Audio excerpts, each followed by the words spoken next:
Ice apocalypse. This is how you can stock up on the greatest beauties. This video is purely for entertainment and does not infringe on copyrights or laws. The rights to the novel and image belong to the original author. We do not claim ownership. Don't like waiting and want to listen to this fanfic in full now? Subscribe to our Patreon, where you'll find the best fanfics. Chapter 76 Chairman Joe. It is really easy to take away your son Joe Junji. Bite. While Xialuo was watching the situation in Villa 10, someone suddenly added him as a friend on his WeChat account. Xialuo didn't want to pay attention to it at first, but after he saw the comment of the person who added it, he readily agreed to the other person's friend application. Kaian Longzayan. Hello, Mr. Xialuo. Let me introduce myself. My name is Du Yaolong. I live in Villa number 3. We are also close neighbors. Xialuo, don't talk nonsense. You said you know a big secret about Xialuo in Villa number 10? Can this secret threaten my life? You can tell it now, Du Yaolong, Mr.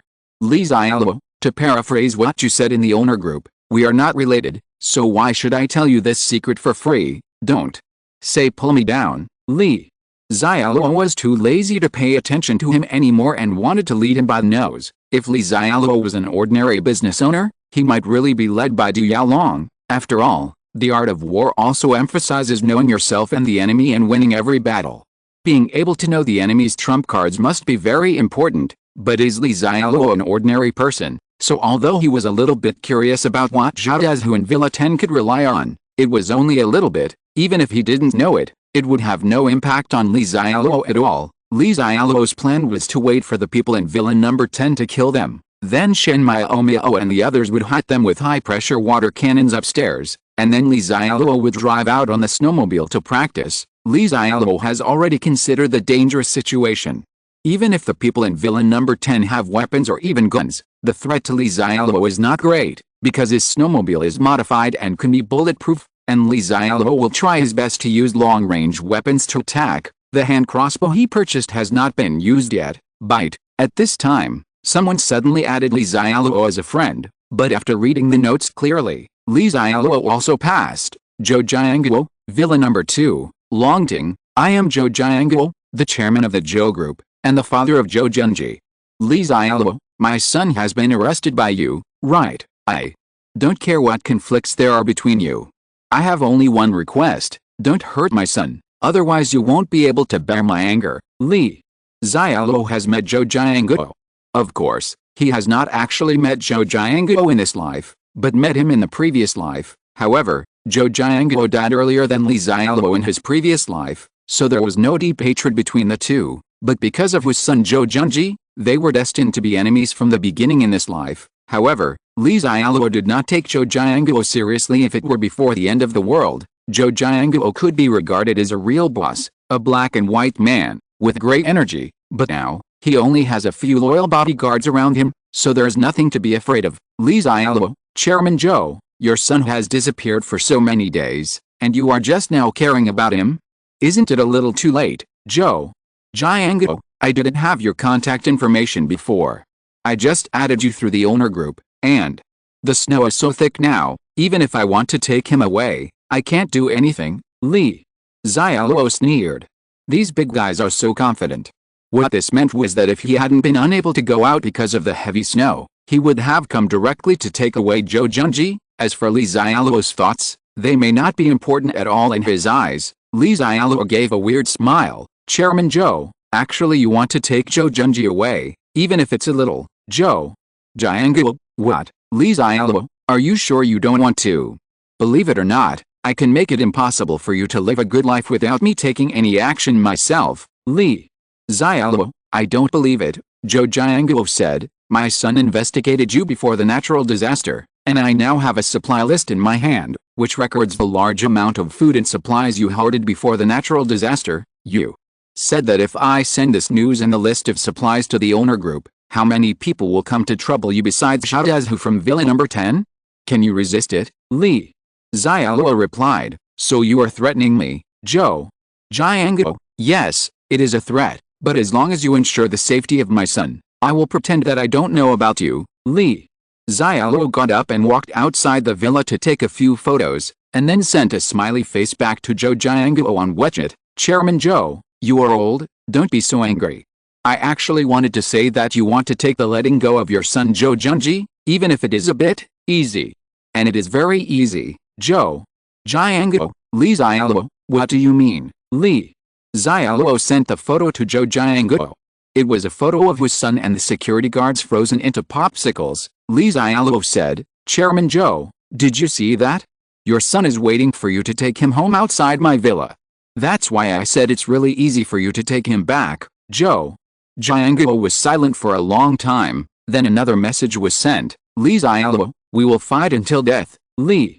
Xialuo replied, silly, then. He was blacklisted, not to mention the grievances in the previous life. In this life your son came to your door to seek death. Do you still want to feed him with good food and drink? You, Zhou Jianguo, just call God Zhou and forget it. You think everyone has to give you face and listen to you. This is not the end of the world. Zhou Jianguo's identity and status before the end of the world are nothing now, and even if Zhou Jianguo doesn't come to see Li Xialuo will still find time to visit Zhou Jianguo. Anyone who has done farm work knows that to remove weeds, you must remove the roots, otherwise the consequences will be endless. After killing Zhou Junji, naturally none of his family members Li Xialuo will be spared. However, Li Xialuo will definitely not take the initiative before he is absolutely sure among their big bosses, who doesn't have a few bodyguards or some defense measures in the villa, even if Li Xialuo is physically strong now, in a siege battle. The attacking side will always suffer the most, therefore, Li Xialuo would anger those who had evil intentions towards him. Even if he couldn't make them angry to death, they would certainly not be able to help but knock on their door. As long as they come to Li Xialuo's home court, Li Xialuo can take care of them at will. Moreover, Li Xialuo's method was very effective. When he found out that his son had been frozen alive and turned into a popsicle, and then he was severely humiliated by Li Xialuo, Zhou Jianguo had lost his mind. Zhou Jianguo sent a message to Zhao Dazhu in Villa number 10. Old Zhao, aren't you going to deal with that Li Xialuo? Why did your people retreat again? Standing on the third floor of his villa, Zhou Jianguo could actually see the situation at Zhao Dazhu in Villa number 10. Although he now wants to cut Li Xialuo into thousands of pieces more than Zhao Dazhu, he has been in a high position for so long, and he will definitely not take the risk himself unless absolutely necessary. Killing with a boro knife is the best option, and Zhao Dazhu is naturally a good knife, but these people are all old foxes. Zhou Jianguo actually took the initiative to ask about this matter. Zhao Dazhu had already roughly guessed what the situation was. Chapter 77, Are you so willing to die? Knowing that Zhou Jianguo had a problem, Zhao Dazhu did not take the initiative to expose it. He made a bitter look and said, Chairman Zhou, it's not that I don't want to kill that Li Xialuo. In fact, my men went out and tried it. Now the snow outside is almost reaching my chest. Every step I take is very laborious. I want to walk there in half an hour. Li Xialuo's villa number 1 is simply impossible, Zhou Jianguo said. Old Zhao, you have spoken out all your words among the owners. Are you afraid that everyone will laugh at you now that you are giving in? Zhao Dazhu said, it doesn't matter, the end of the world is here now, whoever wants to laugh can laugh. Anyway, I can't get through to Li Xialuo's place in half an hour. Even if I can barely get through, my men may have lost half their lives. By then how else to do it, so let's be embarrassed this time. I'm not in a hurry. I'll just take my time and think of a solution. Zhou Jianguo was silent for a moment, then Zhou Jianguo continued, Old Zhao, there is actually nothing we can do. Anyway, you and Li Xialuo's villa are not far away. You can ask your men to each take a shovel to pound the snow and compact it, so that you can walk there normally. In addition, if your subordinates are physically exhausted, they can also take a rest outside my villa. I can ask my servants to provide them with a certain amount of food and hot water to help them recover their physical strength as quickly as possible. Zhao Dazhu, haha, Chairman Zhou, it's so obvious for you to do this, so, Chairman Zhou, you also have a grudge against Li Xialuo, and then you ask me to charge into the battle for you. Zhou Jianguo had been prepared for a long time. He definitely could not tell Zhao Dazhu that his son was killed by Li Xialuo. Otherwise, if Zhao Dazhu knew that he was impatient, he might be able to manipulate him at will. Zhou Jianguo sent the list of supplies in his hand to Zhao Dazhu without saying anything else. Zhao Dazhu immediately asked, Chairman Zhou, why did you send me this list? Which warehouse of yours is this? But it's useless, we can't even get out of the villa. Joe. Xialuo said, Old Zhao, do you know why Li Xiaoluo is still recruiting chefs at this time? That's because he has a large amount of supplies. The supplies on this list are the supplies that Li Xiaoluo purchased 7 days before the end, although I don't know why Li Xiaoluo purchased so much supplies and food, and I don't know how much he hid in Villa number 1. But I think it is definitely not less. There is definitely enough food to sustain 100 people for a year. This is why I want to cooperate with you to take over Li Xiaoluo's villa. When the time comes, the food and supplies in Li Xiaoluo's villa will be shared equally between the two of us. What do you think? In fact, Zhao Dezu's eyes had already turned red when he heard that the supplies on the list were probably all in Li Xiaoluo's villa. This Li Xiaoluo, damn it, he is indeed the super god of wealth. If he can get those supplies, it will be enough for him to survive in this doomsday for a long time. Even if we recruit more troops, it will be enough. As for sharing it equally with Zhou Jianguo, it depends on whether Zhou Jianguo takes his life. In Zhao Dezu's plan, after killing Li Xiaoluo, he would immediately attack Zhou Jianguo. Then they all grabbed them and worked as coolies to shovel snow and clear the way. In this way, his subordinates can follow behind and continue to attack the remaining villas until the entire Longding villa area is occupied. He will be the king of the villa area. However, Zhao Dezu will definitely not let Zhou Jianguo know his thoughts, so cooperation is still necessary. Zhao Dezu said, Chairman Zhou, although your news really surprised me. But I was going to deal with that Li Xiaoluo, so even if there is no news from you, when I go to Li Xiaoluo's villa, I will naturally find that he has hoarded money, supplies and food, so you only provide one piece of information and then take half of the stuff away. Isn't it a bit unreasonable, Zhou? Jianguo said, Old Zhao, we are all smart people, and I will also provide you with help. What do you think will happen if I tell the owner group that Li Xiaoluo has so many supplies? Zhao Dezu said calmly, Haha, Chairman Zhou is right, we are all smart people. If everyone knows about this, there will be no greater benefit than sharing it equally between our two families. Besides, we are also old friends. I have no objection to sharing the supplies equally. However, it is a bit too troublesome and slow for my brothers to open a snow road to Li Xiaoluo's place. Well, Chairman Zhou, you can also send your people to help open a road from your villa to Li Xiaoluo's villa. After my people open the snow road to your villa, you don't have to work anymore at that time. You can give my people something to eat to regain their strength, and then we can deal with Li Xiaoluo directly. Zhou. Jianguo said, No problem, Lao Zhao, just do as you say, but I would like to remind you that you better be fully prepared. In addition to the supplies on the list I showed you, Li Xiaoluo may also have purchased some additional weapons. Since he dares to reveal his wealth in the group, he may there is something to rely on. Haha. Zhao Dezu smiled, then he said with great confidence, Chairman Zhou, since you chose to cooperate with me, you must have taken a fancy to my strength, right? You also know that I have had a social experience. These experiences may be my stain before the end of the world, but in these troubled times, they are my strength. So you can rest assured that as long as you can go to Li Xiaoluo's villa, Li Xiaoluo has everything he needs. In Zhao Dezu's mind, even if Li Xiaoluo prepared some weapons in advance, he would definitely not be able to get a gun. So he, who had a gun in his hand, didn't take Li Xiaoluo seriously at all. On Li Xiaoluo's side, Li Xiaoluo originally saw the people in villa number 10 coming out and then ran back, and then there was no movement. Li Xiaoluo thought that Zhao Dezu had become unstoppable and was too scared to come, but after a while, he suddenly found that the people in villa number 10 started to come out again, and this time there were more people coming out, all holding shovels in their hands to compact the snow and clear the way. In addition, through surveillance, Li Xiaoluo also discovered that several people had come out of Zhou Junji's villa, and they were also using shovels to compact the snow and open a path. Oh, are you so willing to die? But then I thought about it. Zhou Jianguo and Zhao Dezu have lived in this villa area for a long time.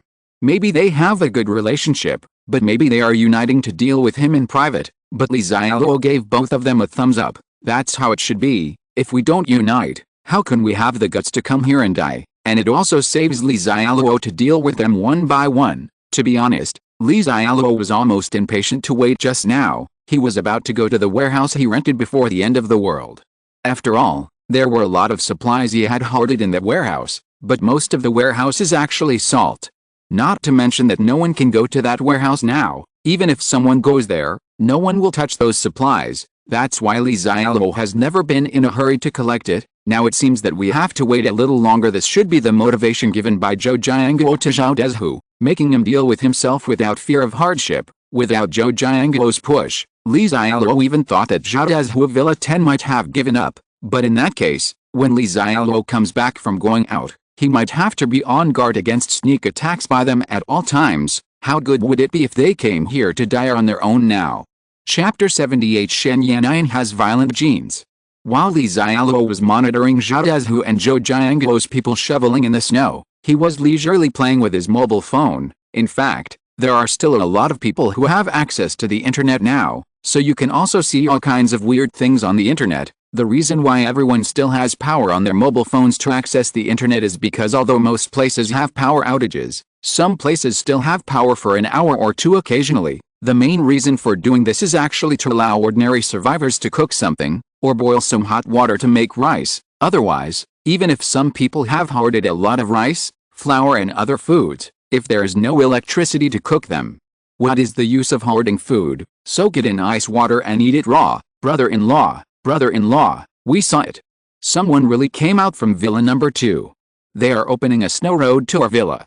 It seems they are really going to deal with us again. Shen Yannian ran down from the second floor of the villa at a trot and reported the situation to Li Xiaoluo with excitement. They were arranged by Li Xiaoluo to control the high-pressure water cannon on the second floor, but after waiting for a long time, they did not see any sign of the invading enemy originally. They thought that Li Xiaoluo's information was wrong. Although Li Xiaoluo is very good in other aspects, it is impossible to know everything, but they didn't expect that the enemy was really coming again. Shen Yannian immediately ran down from upstairs to tell her brother-in-law the good news. Bah, she was telling her brother-in-law, while playing with her phone. Li Xiaoluo smiled casually and said, I saw it when I saw it. Why are you so excited? Are you not afraid of bad guys now? Shen Yannian showed a cute smile. Humph, with my brother-in-law here, I'm not afraid of those bad people. When Li Xiaoluo heard this, she was quite pleased with it. It felt good to be admired by her sister-in-law. Brother-in-law, your shoulders must be uncomfortable sitting and looking at your phone like this, right? Let me massage your shoulders for you. Before Li Xiaoluo could refuse, Shen Yannian's 2 soft little hands gently pressed on Li Xiaoluo's shoulders. Not to mention, Shen Yannian's skills are quite good, but this little girl is so attentive for nothing. She must have an agenda. In other words, this girl must be asking for help. Brother-in-law, is my pressing okay? Shen Yannian's charming voice sounded, and then she looked at Li Xiaoluo with a flattering look on her face. Li Xiaoluo silently endured what he shouldn't have to endure and nodded. Not bad, it's quite comfortable. Shen Yannian laughed happily after hearing Li Xiaoluo's praise. After laughing, Shen Yannian said again, brother-in-law, you see how attentively I serve you. Please tell me about it later. When those bad guys come, how about you let me play with the high-pressure water gun too? Li Xiaoluo was stunned for a moment, thinking that her sister-in-law was so proactive today, not because she had any agenda, but because she was greedy for the high-pressure water cannon upstairs. There is a touch of sadness, but Li Xiaoluo could tell that this little girl Shen Yannian was becoming more and more lively and bold. Li Xiaoluo still remembered that when she met Shen Yannian in her previous life, she wore a mask all day long, never smiled, and never talked to men. Even colder than her sister, the Snow Queen. In this life, the fate of Shen Yannian's sisters has long been changed. Now following Li Xiaoluo, not only have they not suffered any harm, but some of their natural instincts have been stimulated. But Li Xiaoluo really didn't expect that Shen Yannian would have violence. In fact, shooting someone with a high-pressure water gun in this situation is basically the same as indirect murder for other girls her age, not to mention taking the initiative to try it. Even if they are forced, there may not be many girls who dare to do it. Seeing that Li Xiaoluo was silent and not speaking, Shen Yannian thought that Li Xiaoluo treated her like a little girl like her sister, so Shen Yannian walked directly to Li Xiaoluo, grabbed Li Xiaoluo's arm with both hands, and shook her while she said in a coquettish voice, brother-in-law, okay? I'm not young anymore, you and your sister can't bullying, always treating me like a child. Everyone in the villa has a responsibility to protect our home, and I have to contribute. Is it good? Is it good? Before Li Xiaoluo spoke, Shen Yannian became anxious and increased the intensity of shaking. Okay, stop shaking, Go and tell your sister that there may be several waves of enemies this time, and there are quite a lot of them. I'll let you deal with a few of them then. If it were another woman, Li Xiaoluo would definitely not be so easy to talk to, but who knows that Shen Yanyan is Shen Miaomiao's sister, and she will also be a very important superpower in the future, and she is also very important to Li Xiaoluo. Li Xiaoluo is quite doting. Really, brother-in-law, you are the best. Shen Yanyan, who looked excited, exclaimed happily. After Shen Yanyan got excited, she realized that she had just done something very embarrassing. The smart little egg suddenly turned red, and then ran away quickly like a frightened little white rabbit. Before leaving, he did not forget to whisper, "Brother-in-law, I was just excited, don't think too much about it." Li Xiaoluo, I don't need to think too much about it, we didn't do anything just now, right? Little girls nowadays just make a fuss, and for the time being, Li Xiaoluo really didn't think much about Shen Yanyan after all. Li Xiaoluo likes women like Shen Miaomiao who are as gentle as water. Josiah Tong, who has outstanding temperament, is tall and sexy, is also very good, or Qin Yumi, who is as ripe as a peach. UG. Well, to put it bluntly, Li Xiaoluo's hobby is women with beautiful figures and good figures. Shen Yanyan's beauty is up to standard now, but there is still a gap in figure bite. Just when Li Xiaoluo was thinking about it, another message rang on WeChat. Li Xiaoluo clicked on it and saw another message from Du Yaolong, the previous owner of Villa Number 3. Du Yaolong, Mr. Li Xiaoluo, I'm sorry, I'm used to doing business in the past. I like to use the business method for everything.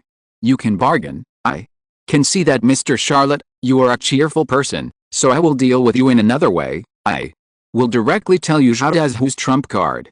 If you think my information is valuable, then you can give me 100 kilograms of food, any kind of food. If Mr. Charlotte thinks that my news is worthless to you, then Mr. Charlotte, just pretend that I haven't said anything and you don't need to give me any food. Mr. Charlotte, do you think our deal is okay? Do it. After Li Xiaoluo read the news about Du Yaolong, a smile appeared on his lips. This Du Yaolong is a bit interesting. However, Li Xiaoluo does not think that there are simple people among the owners of Longting Villa District. Chapter 79. Du Yaolong shows off his beautiful wife. Li Xiaoluo replied to Du Yaolong, "Okay, if your news is useful to me, then I will give you 100 kilograms of food, but having said that, if I give you 100 kilograms of food, can you take it back when the snow is so thick outside? I only give you food, not door-to-door delivery." Du Yaolong said, "Mr. Xiaoluo, don't worry. Since Zhao Dezhu wants to find trouble with you, his people will naturally find a way to get to Mr. Xiaoluo, and this road will definitely pass by my villa number 3, so when my people want to get food from you, Mr. Charlotte, it won't be difficult." Li Xiaoluo's eyes were filled with wonder. These old foxes in the villa area are indeed very shrewd, and there is another meaning in Du Yaolong's words. He also has many people under his command, so don't think about defaulting on your debt. Haha, it really is Crouching Tiger, Hidden Dragon. It's a pity that his strength was shown to the wrong person. Li Xiaoluo doesn't have much ambition, and he doesn't bother to trouble others. But there will never be any threats to him near him. Any threatening force or person will have only one fate otherwise, even if Li Xiaoluo does not cause trouble for them. Just like Zhou Jianguo and Zhao Dezhu, they will sooner or later cause trouble for Li Xiaoluo, who makes Li Xiaoluo look like Tang Monk now. A hungry person can even eat shit, let alone a mouthful of Tang Monk meat like Li Xiaoluo. Li Xiaoluo replied to Du Yaolong, "Since everyone has no objections, you can tell me the news you know." Du Yaolong said, "Okay, Mr. Xiaoluo, it's like this. Before the ice disaster, I had a lot of business involvement with Zhao Dezhu, and our friendship was relatively deep, so I knew a lot about Zhao Dezhu. More, Zhao Dezhu was actually a social leader a long time ago, and he was ruthless, but he later came clean, but he also had many enemies, so he has always been very cautious about his own safety. Not only did he have a lot of good fights around him, Maze, and he himself has some weapons hidden in the villa, that is, guns. I once heard Zhao Dezhu say from his own mouth that even if the police come to arrest him one day, let alone enemies breaking into his villa, he will only die in battle and will not surrender." Li Xiaoluo frowned after hearing the news about Du Yaolong. He didn't expect that Zhao Dezhu was such a crazy person. He dared to own guns in China, and he dared to tell others about it. This kind of person, after the end of the world, the order collapses, and he immediately becomes a awakened devil. But Li Xiaoluo was a little curious. Why hadn't he heard of this Zhao Dazhu in his previous life? However, Li Xiaoluo was too lazy to think about this issue. It was meaningless. But now that he knows that Zhao Dazhu has a gun, his plan will indeed change. So if this news is true, it does have some value. But first it has to be true, so Li Xiaoluo said, Mr. Du, your news is good. I gave you 100 kilograms of food, but I don't know yet whether the news is true or false. So I can only know after Zhao Dazhu and others come to verify if it is confirmed that Zhao Dazhu is indeed. If you have a gun, you can ask someone to come to me and get 100 kilograms of food at any time. Du Yaolong immediately said, haha, I knew Mr. Xialuo was a wonderful person and a capable person. Hearing that Zhao Dazhu had someone with a gun, he didn't panic at all. Then my wife and I would like to thank you in advance for being here. Thank you to Mr. Charlotte for saving my life. And I also want to thank Mr. Charlotte for saving my wife's life. Li Xiaoluo said, what do you mean, Du Yaolong said, Mr. Charlotte, if you say it's a life-saving grace, it's because the food supply in my villa is really low. In a day or two, we will have to follow the example of people on the internet and rely on the sofa, or they are relying on drinking water to satisfy their hunger. So Mr. Charlotte, your 100 kilograms of food can at least keep us going for another half month. As for why I said it was for my wife, in fact, this is also the reason why I betrayed the news that Zhao Dazhu has a gun to you. In the past, I did have a close personal relationship with Zhao Dazhu because of our business relationship, but that BD Zhao Dazhu always peeked at my wife every time he came to my house. One time, he got me drunk and did it in front of me. He wants the overlord to attack my wife. If my wife hadn't resisted desperately, he might have succeeded. Li Xiaoluo did not expect that there was such a reason for this. At this time, Yaolong suddenly sent a photo, and it was a group photo. Mr. Charlotte, this is my wife, and my wife is beautiful, isn't she? Not only did she graduate from a prestigious university, but she is also the champion of the Chinese region of the World Beauty Pageant. HMPH, a social person like Zhao Dazhu, a coward, actually wants to covet my wife. Even if I give others an advantage, I will never give him an advantage. Li Xiaoluo looked at the woman in the picture. She was in her 20s or 30s, wearing a red cheongsam. She was tall, plump, and had a delicate and beautiful face.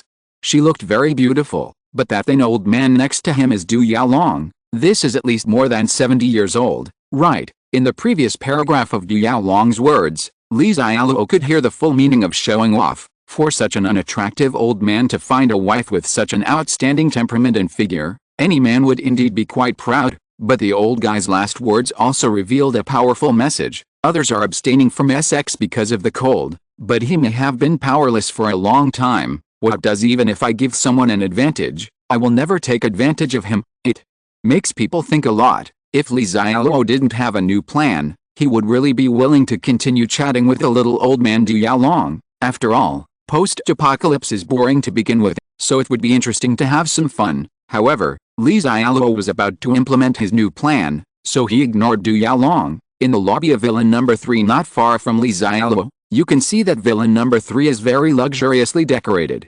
Any vase in the living room is worth tens of millions of antiques. On the sofa in the living room, Du Yaolong, who was nearly 70 years old, was wearing tight clothes, but he was still shivering from the cold. But at this time, he was smiling happily. I must have filled a cup with that Li Xiaoluo just now. Don't feel too good about it, even if you have a lot of food in Charlotte Li's villa. So what? Is your woman as sexy and beautiful as my wife? Du Yaolong's wife is named Xiaomin, whom he finally married a year ago with great difficulty. However, at his age, he has indeed become powerless for a long time.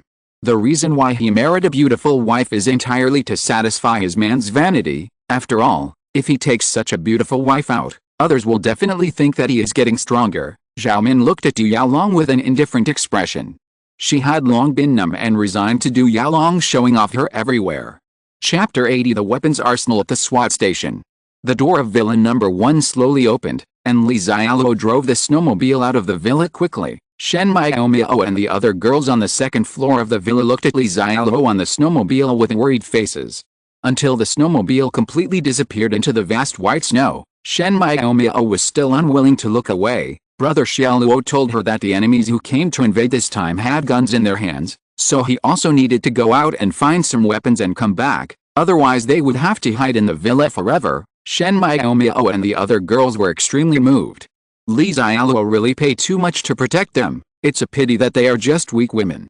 If money is still useful before the end, they can still work and make money, but now the order has collapsed.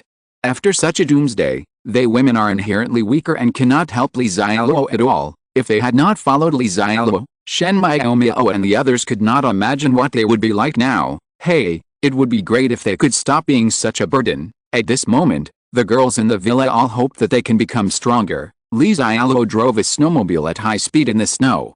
This feeling of carefree and casual racing was really good. Li Xiaoluo's original plan was to kill Xiaohu first, and then go to the warehouse he rented before the end to collect the first wave of supplies. But after hearing the news that Xiaohu had a gun, Li Xiaoluo temporarily changed his plan. In fact, even if Xiaohu has a gun and Li Xiaoluo stays in the villa and does not go out, he can still deal with them, even if according to Li Xiaoluo's original plan. After Shen Miaomiao and the others attack with high-pressure water cannons on the second floor, Li Xiaoluo drives out on the snowmobile to kill the enemy. Xiaohu's gun will not pose much danger to him. After all, Li Xiaoluo has a snowmobile that can run faster than them. And Li Xiaoluo also has long-range weapons, and even his snowmobile has been modified to be bulletproof. But now that he knows that Xiaohu has a weapon, in order to be absolutely sure, Li Xiaoluo must get a weapon more powerful than him. So Li Xiaoluo changed his plan temporarily. While Xiaohu and the others were still building roads, Li Xiaoluo decided to go find some weapons and ammunition first. Doesn't Xiaohu have a gun, but it must be a pistol or something, then find some weapons that can crush them. Before the end of the world, Li Xiaoluo had already planned a list of must-go places to buy supplies for 0 yuan, and one of them was the city's special police station. The weapons there are more numerous and more powerful than any police station or even the Public Security Bureau headquarters, and if it were before the end of the world, the distance from Longting Villa to the SWAT station would not be close. But after the apocalypse, thick snow closed the city and roads. And Li Xiaoluo could drive his snowmobile in an almost straight line to the SWAT station, so it didn't actually take long. As for the safety inside the villa, Li Xiaoluo didn't have to worry at all.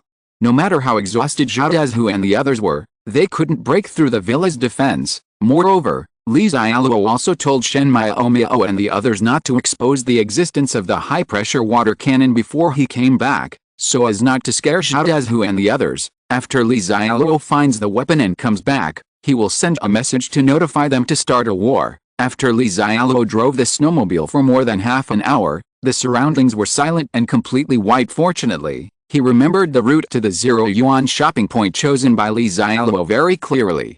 He also roughly remembered the high-rise buildings near each supply point, which made it easier for Li Xiaoluo to quickly find his destination. After seeing a tall building in his memory, Li Xiaoluo's snowmobile drove for a few more minutes and finally arrived at the SWAT station. Li Xiaoluo did not get out of the car in a hurry, but drove the car to a remote corner, then took out a telescope from the system space and observed the situation in the SWAT station. If there are still people inside, wouldn't he deliver the goods to your door? However, after watching for a long time, Li Xiaoluo found that the snow inside the station had no traces of cleaning or walking, and no one was seen moving in the room. There should be no one. Or in other words, no living person. Li Xiaoluo drove the snowmobile directly into the residence. Of course, there was no way for the snowmobile to drive directly into the house. Li Xiaoluo could only get off the car and walk for the last part of the way. Although the distance was only a few dozen meters, Li Xiaoluo also felt the difficulty of walking with the snow covering his waist. Every step he took was very difficult.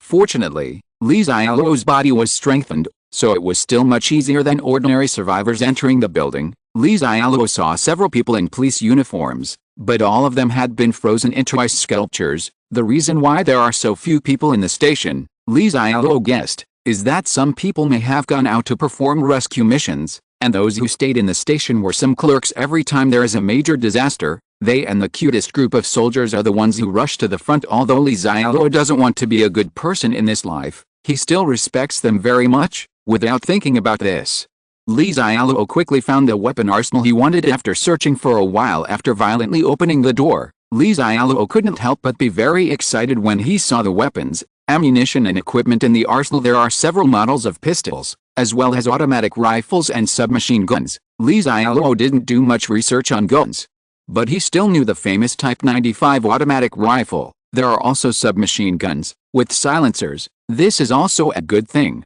Li Xiaoluo likes this kind of group damage weapon.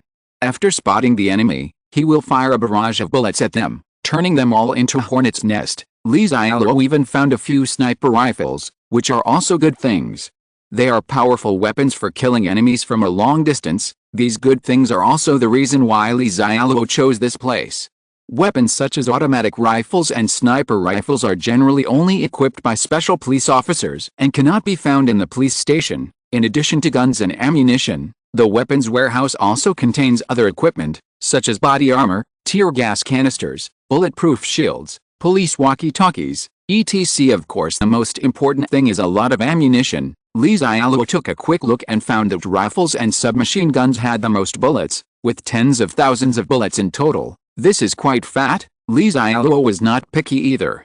He put everything he saw into the system space. Not even a piece of combat uniform was spared. Anyway, the system space is still very empty now. After all the items in the weapons warehouse were swept away, Li Xiaoluo saw something good again in the garage. Bulletproof armored personnel carriers. Whether the body, glass, or even tires, are bulletproof and explosion-proof. This kind of car can't be damaged by ordinary bombs, let alone pistol bullets. It is at least several levels higher than the defensive capabilities of Li Charlotte's snowmobile. Moreover, there are special viewing and shooting holes on the car, making it easier to kill enemies. Although it is impossible to drive out in the icy and snowy conditions now, Li Xiaoluo has system space. So he can just use the system space to take him away. It may still be of some use in the future. Fortunately, Li Xiaoluo searched for a while and finally found the car key, otherwise he would have had to give up. After putting the armored vehicle into the space, Li Xiaoluo sat on his snowmobile with satisfaction. This time I really made a profit. Chapter 81: The Power of High Voltage Power Grid.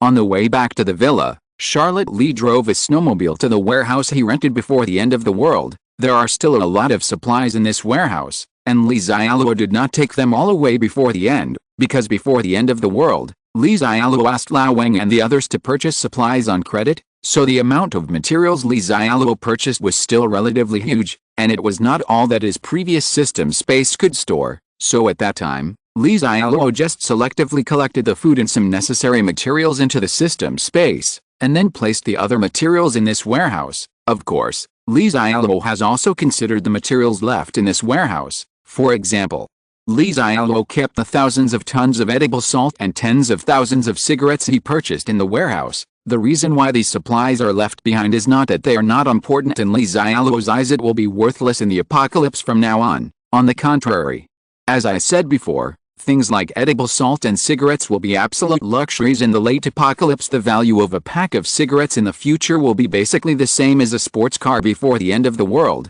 The reason why Li Xiaoluo temporarily left them in the warehouse was mainly due to two considerations. First, supplies such as salt will not freeze and can be safely stored outside temporarily. Unlike other materials, it is easy to freeze at extremely low temperatures, so it must be stored in the system space to keep it fresh. Second, leave the salt, cigarettes, etc. in the warehouse.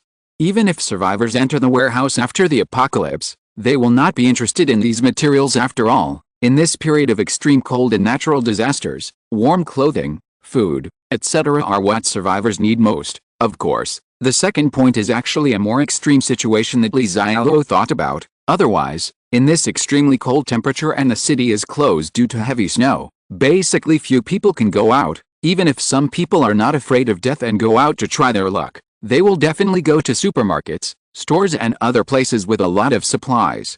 Who would come to such a remote warehouse without any trouble? After a lot of effort, Li Xiaoluo entered the warehouse and collected all the materials in the warehouse into the system space. Li Xiaoluo still had about 3,000 tons of materials left in the warehouse, of which salt accounted for more than 2,000 tons. In fact, although more than 2,000 tons of salt sounds like a lot, its total value before the end is only over 10 million. And you can also pay in installments. Li Xiaoluo only spent a few million to buy them, but these salts will play a huge role in the doomsday. First, Li Xiaoluo himself and his men also need to eat salt. But how much is 2,000 tons of salt? It's not much. The small packets of salt sold in supermarkets are usually about 250 grams. 2,000 tons of salt is almost 8 million packets. What is the concept of 8 million bags of salt? Before the end of the world, even if an ordinary family uses 5 packs of salt a month, It will be 60 packs a year. 8 million packs of salt can feed an ordinary family for hundreds of thousands of years. Even if Xialuo builds a shelter in the future and has his own power team, he will definitely not be able to eat so much salt. So Xialuo's second purpose of hoarding so much salt is naturally to sell it. In the future, other survivors or force teams will need to risk their lives to obtain crystals. But Xialuo can make money just by selling some salt, cigarettes and alcohol, and a lot of crystals just lying around at home. Isn't it delicious? After collecting all the materials in the warehouse, Xialuo checked the time. It had been almost 2 hours since he came out. Xialuo checked the situation at the villa through system monitoring. With the joint efforts of Xiaodazu from Villa Number 10 and Zhou Jianguo from Villa Number 2, a snowy road that was barely passable for people had arrived outside Xiaoluo's villa. Moreover, almost a dozen people had gathered outside Xiaoluo's Villa Number 1, but at this time, these dozen or so people were not as excited and arrogant as when they first arrived outside Xiaoluo's villa. Now, their faces showed deep helplessness and a trace of panic. It turned out that after Xiaodazu's men and Zhou Jianguo's men met, they came to the outside of Xiaoluo's villa in a menacing manner. The leader of them is Xiaodazu's confidant Maze. Not many people know his real name, and everyone calls him Bald. In order to ensure that he could capture Xiaoluo without fail, Xiaodazu specially gave Bald a gun. This is enough to show Xiaodazu's trust in Bald, but when the bald man led a group of people to the door of Xiaoluo's villa and yelled at him, Xiaoluo inside the villa seemed to be scared out of his wits, and there was no response at all. Baldhead didn't take it to heart at first. After all, that Xialuo was not a fool, and he would definitely not open the door of the villa himself and invite them in for tea. But since Xialuo doesn't open the door, they will go in by themselves. So the bald man called his men to take tools and destroy the door of the villa. So the same scene happened again, not to mention destroying the door of the villa. Not even a scratch was left. Although the bald head already feels a little evil, he is still full of confidence. No matter how strong the door of your villa is, so what? Villa Number 1 is so big, they can climb over the fence and enter the villa courtyard. As for the high-voltage power grid above the villa fence, Baldhead and the others simply ignored it. How long has this happened? The city has shut down. How can this high-voltage power grid still work? It is just a decoration now, but when Baldhead arranged for one of his men to try to climb over the fence, that man had just come into contact with the high-voltage power grid above the fence. I heard a sound, with sparks flying everywhere. The subordinate was instantly annihilated in ashes, not to mention the bald head. Everyone was dumbfounded at that time. Damn it, why is there still power in the high-voltage power grid here? Moreover, they have not seen high-voltage power grids before. The power grids usually installed in villas in such communities are actually scary. It is said to be a high-voltage power grid, but in fact it is selling itself off like a sheep. The voltage is pitifully small and generally does not cause much harm to people. But what is this power now? It really doesn't do much harm to people, because people are gone immediately. Not a single dregs is left. No one has ever seen such a scene before, and it is the end of the world now, and few people really want to work for Xiaodazu and Zhou Jianguo. Bald brother, what should we do now? The door of the villa cannot be opened, and the fence of the villa has a high-voltage power grid. This is simply more difficult to open than a 10,000-year-old tortoise shell. We have no choice but to go back. FK, the boss gave us a death order. If we can't catch Xialuo, we won't end up well if we go back, brother. Bald, it's not going to work out anyway. Why don't you take us and find another way out? You also have a gun now. Why go back and suffer? That is, in this apocalypse, as long as we are ruthless, what can we do? There are many ladies in this villa. I have been itching for a long time before the apocalypse. If you're listening to this novel on a channel other than Fanfic World, it means they downloaded and uploaded it without effort. We cordially invite you to visit our channel, Mundo Fanfic Novelis. There you'll find the original version of this story, and you can explore many other novels of various genres. We're waiting for you to immerse yourself in a world of incredible novels. Chapter 82: Indiscriminate Shooting. After the bald man heard the discussion among his men, his heart suddenly moved. The reason why he became Xiaodazu's confidant was actually because he saved Xiaodazu's life, and he always showed loyalty. Xiaodazu did give a death order for this mission. If he went back in despair now, even though the bald man believed that Xiaodazu would still need him to work hard, he would not punish himself too much. At most, he would give him a verbal reprimand, but now is the end of the world. Why should he go back and listen to the old guy's lecture? Before the end of the world, he behaved like a pug. That was because there were rules and laws before the end of the world. He could only have a good life by following Zhao Dezhu, but now, Zhao Dezhu can't give him anything anymore. Instead, Zhao Dezhu needed him to go out and work hard, and rob the survivors of their supplies and return them for Zhao Dezhu's enjoyment. In fact, after the ice disaster lasted for a period of time and saw that the authorities were unable to rescue, Baldhead actually had a little thought in mind. However, he had never dared to show it in front of Zhao Dezhu before, not even his most trusted brother. They are just afraid that they will sell themselves out in order to gain Zhao Dezhu's trust and rise to the top, but this time the mission failed, and the men under him rebelled first. The Baldhead was actually quite happy, but the bald man said with a serious face, "No, the boss is not kind to me. I can't be sorry to the boss. Moreover, the failure of this mission is not our fault. It's all because this Xialuo is too stubborn. Before the end, I also knew that he had offended some powerful people and actually built a villa. It's like a military fortress, so even if the mission fails, the boss won't punish me too much," a younger brother said with a bitter face. "Bald brother, you are the boss's confidant, and the boss will definitely not punish you.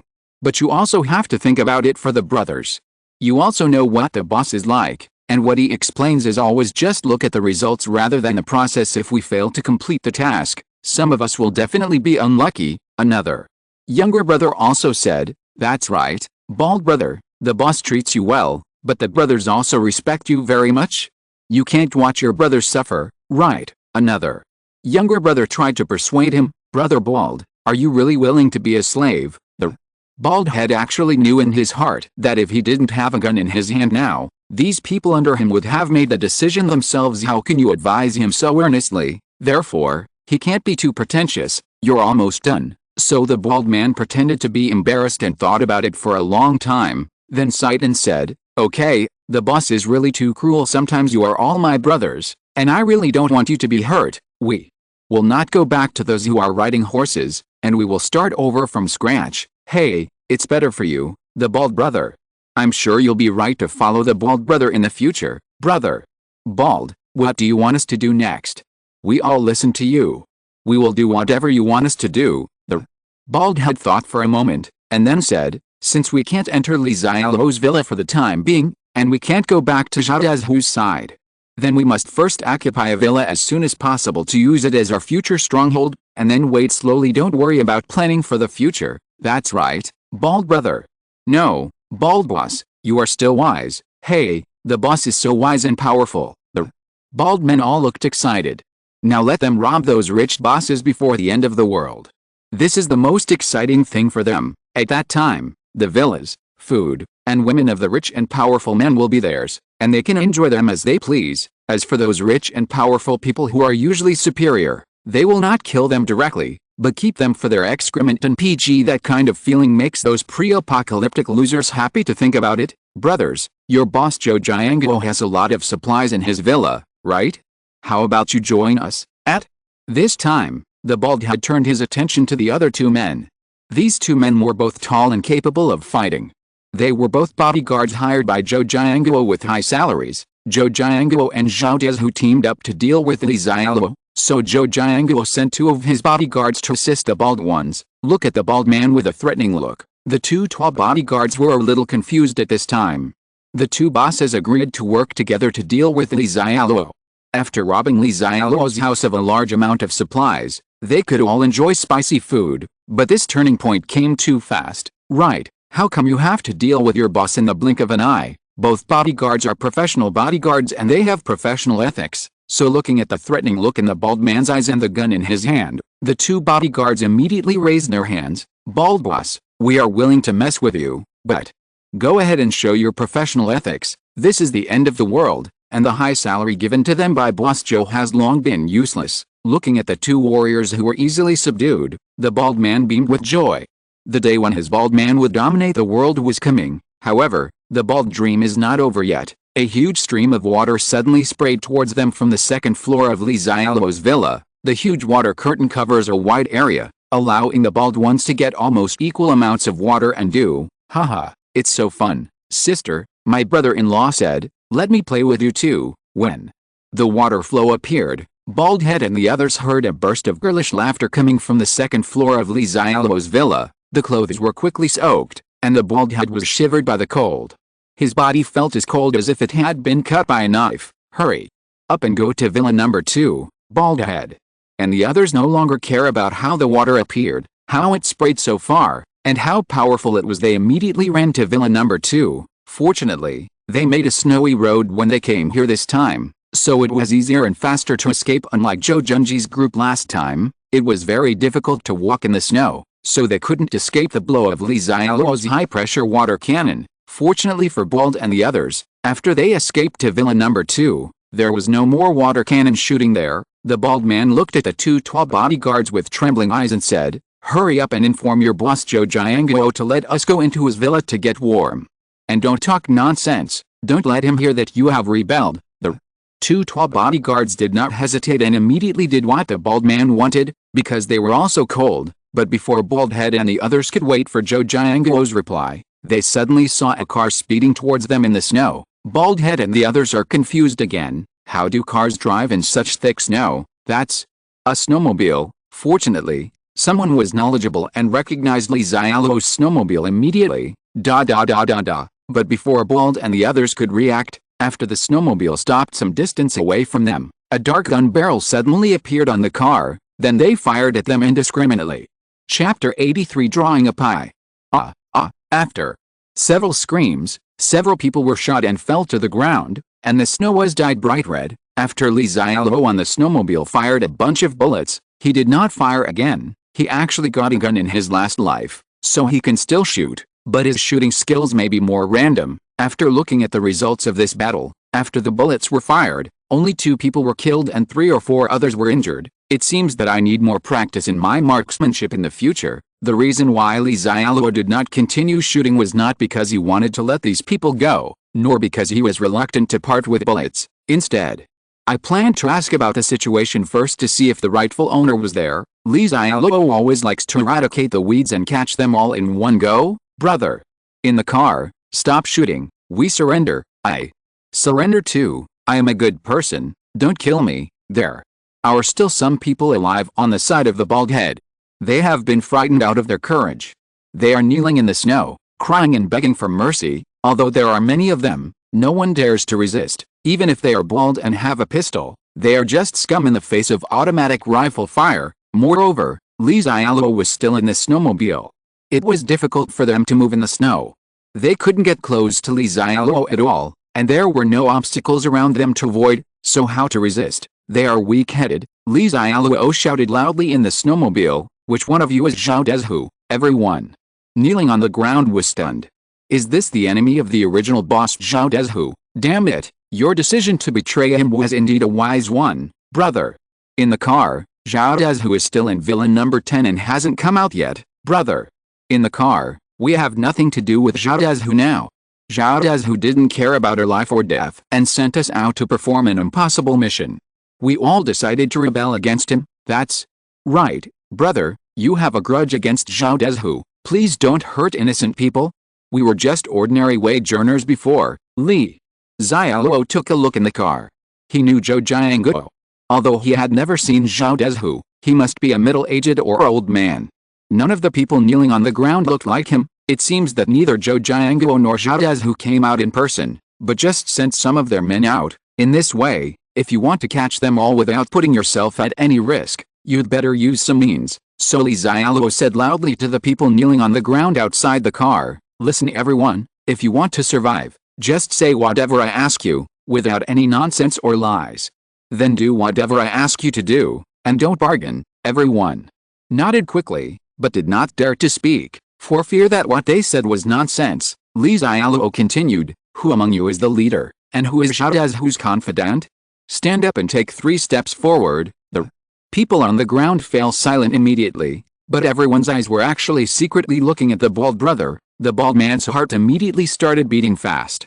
He didn't know what the people in the snowmobile meant, but it didn't feel like a good thing. But after gritting his teeth, Baldhead slowly stood up and took 3 steps forward. It's not that he is honest, but that he knows that if he is not honest, his subordinates may also turn him out that way, let alone good things. It would definitely be a funeral. Seeing a man take the initiative to stand up, Li Xiaoluo was quite satisfied.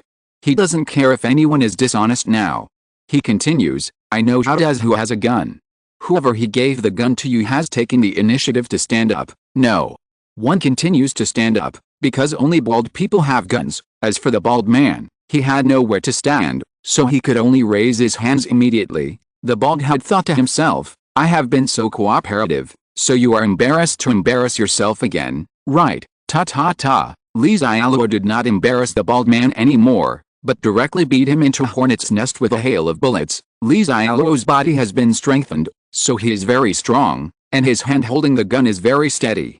After firing several times, his shooting skills are becoming more and more accurate. Watching the man on the snowmobile kill the bald man at the slightest disagreement, the man kneeling on the ground still did not dare to resist. Many people are basically like this, as long as they are not forced into a desperate situation, as long as the person who is killed is not themselves. Then you will feel lucky and may not kill them, and Xialuo really has no intention of killing them yet, so it would be good to keep them as cannon fodder. Xialuo drove the snowmobile over, then opened the door and got out of the car with a gun in hand. On the way out of the SWAT station, Xialuo had already put on his body armor and bulletproof helmet. Now he could be said to be fully armed. Even if someone was playing dirty tricks, it would be difficult to hurt him. Xialuo walked over, first picked up the pistol from the dead bald man, then pointed the gun at the people on the ground, and said calmly, Listen, everyone else, I need some manpower to do things. Who of you is willing to follow me? ? You can stand up if you want. There was a crash. Everyone stood up immediately. If you still don't stand up, isn't there something wrong with your brain? Even those injured people, if they could stand up, would definitely struggle to stand up, but in such weather, they suffered gunshot wounds again and were already dying. Xialuo ignored the dying people and looked at them. There were 9 people who could still stand up. Xialuo looked at the 9 people and said, Now, the time has come to prove your loyalty and worth. Occupy villa number 2 in front of me for me, and then arrest everyone in the villa. This will be your surrender. Also, whoever can catch the owner of this villa first, I have a reward. Whoever performs the best, I will also reward him with a pistol I got from the bald man, and he will be my confidant from now on. Ever since he knew that who had a gun, Xialuo would not take any of the owners in the Longting villa area lightly, including Zhou Jianguo in villa number 2. The people who can live in this villa area are not ordinary people. Before the end of the world, they were basically rich and powerful. Who knows if they have any hobbies or secretly hide weapons at home for their own safety. So Zhou Jianguo, Xiaodazu and Xialuo will definitely have to deal with it, but he will not rush to the front personally. It is better to let these cannon fodder go first for such things. Xialuo is not afraid that they will rebel after entering villa number 2. I believe they are not that stupid. They have seen their own firepower, and I believe they know the consequences of disobedience. As for the so-called rewards, pistols, and confidants, they are just a pie painted by Xialuo to give them a little motivation. If people have no motivation, how can they be obedient and work hard? Chapter 84, Harm to the Family? Xialuo prefers to eradicate the roots. Sure enough, with the motivation given by Xialuo, the 9 people who were still alive took tools and began to smash the door of villa number 2 desperately. Moreover, it is very cold now, and they want to enter villa number 2 as quickly as possible. People's explosive power is sometimes very powerful. In order to survive, the door of villa number 2 was quickly violently opened by 9 people, and then they rushed into the villa in a swarm. Xialuo got on the snowmobile, started the snowmobile and followed leisurely. After entering the villa gate, Xialuo parked the snowmobile in the courtyard of villa number 2. Then I heard screams and fighting from time to time inside the villa, but no gunshots were heard. It seems Zhou Jianguo doesn't have a gun. After all, this is the country with the strictest gun control. There are still very few people like Xiaodazu who have the means to obtain guns and have the courage to hide them at home, but Xialuo didn't care. It was just a little troublesome anyway. It was always right to be careful, and he didn't lose anything. After a while, the fighting in the villa finally stopped. Xialuo actually doesn't care too much about who wins. Even if his cannon fodder loses or even dies, Xialuo has nothing to regret. At worst, he could just do it himself. However, Xialuo knew that he had 9 cannon fodders, and there would definitely not be too many people in Zhou Jianguo's villa, so they couldn't lose if they had more cannon fodders than fewer. Sure enough, after a while, Xialuo saw the 9 people escorting several prisoners out. There were 2 men and 2 women in total, and one of them was a middle-aged man named Zhou Jianguo. Zhou Jianguo and another person who looked like a bodyguard had blood stains on their bodies.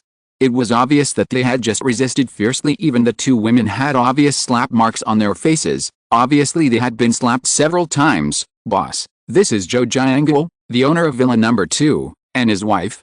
We have captured them all for you. The 9 cannon fodders who had surrendered to Li Xiaoluo escorted Zhou Jianguo and several others to not far from Li Xiaoluo, and they all looked at Li Xiaoluo respectfully. Li Xiaoluo found that the clothes on them that were originally wet were now dry. They must have found clothes and changed into them in the villa just now. They moved very quickly, but Li Xiaoluo pretended not to have seen anything. After all, they would still be useful later, and it would be bad if they all froze to death. Seeing the attitude of a group of thugs towards Li Xiaoluo, and the fact that they all called Li Xiaoluo boss, Zhou Jianguo naturally understood that this man was the one who ordered their arrest. After Zhou Jianguo saw Li Xiaoluo's outfit and the weapon in Li Xiaoluo's hand, his face showed a hint of surprise at first, but at the same time he breathed a sigh of relief. This person should be a special police officer, so things shouldn't be that bad. Zhou Jianguo looked at Li Xiaoluo and said, "Brother, are you from the SWAT team? You let these people break into my villa and arrest us all. Isn't it a bit too much? If you need food, you are all soldiers who protect the people. You don't need to use such means. I will be very happy to give you some food." Zhou Jianguo now doesn't know what is going on with Li Xiaoluo, the special police officer.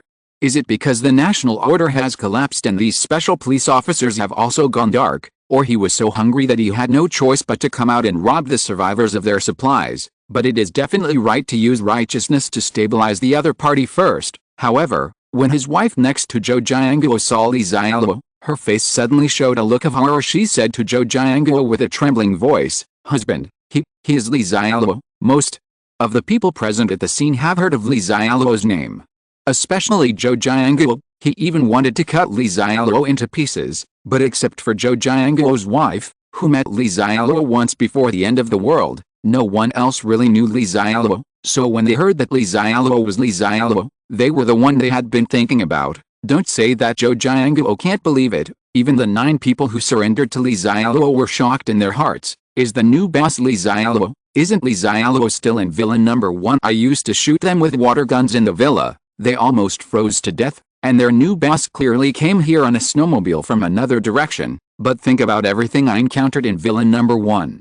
The door of the villa that cannot be opened by any tools or force, the high-voltage power grid that can instantly annihilate people, and the water cannon that can spray water in such extremely low temperatures. Why do they feel that anything related to Li Xiaoluo is so abnormal? Therefore, it seems that it is not so impossible for Li Xiaoluo to drive the snowmobile out from another direction, and no matter whether the new boss is Li Xiaoluo or someone else, do they have any other choice besides being obedient? When Li Xiaoluo got off the snowmobile with a gun, he first glanced at Zhou Jianguo's wife. When I saw her before the end, although she was a bit older, a wealthy lady naturally took good care of herself, so she still retained her charm, but now she wears thick clothes, has no maintenance, and lives a very bad life.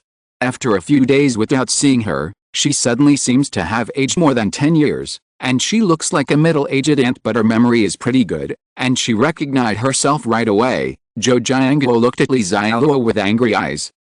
Are you really Li Xiaoluo? The Li Xiaoluo who killed my son? Li Xiaoluo nodded and said, "That's me.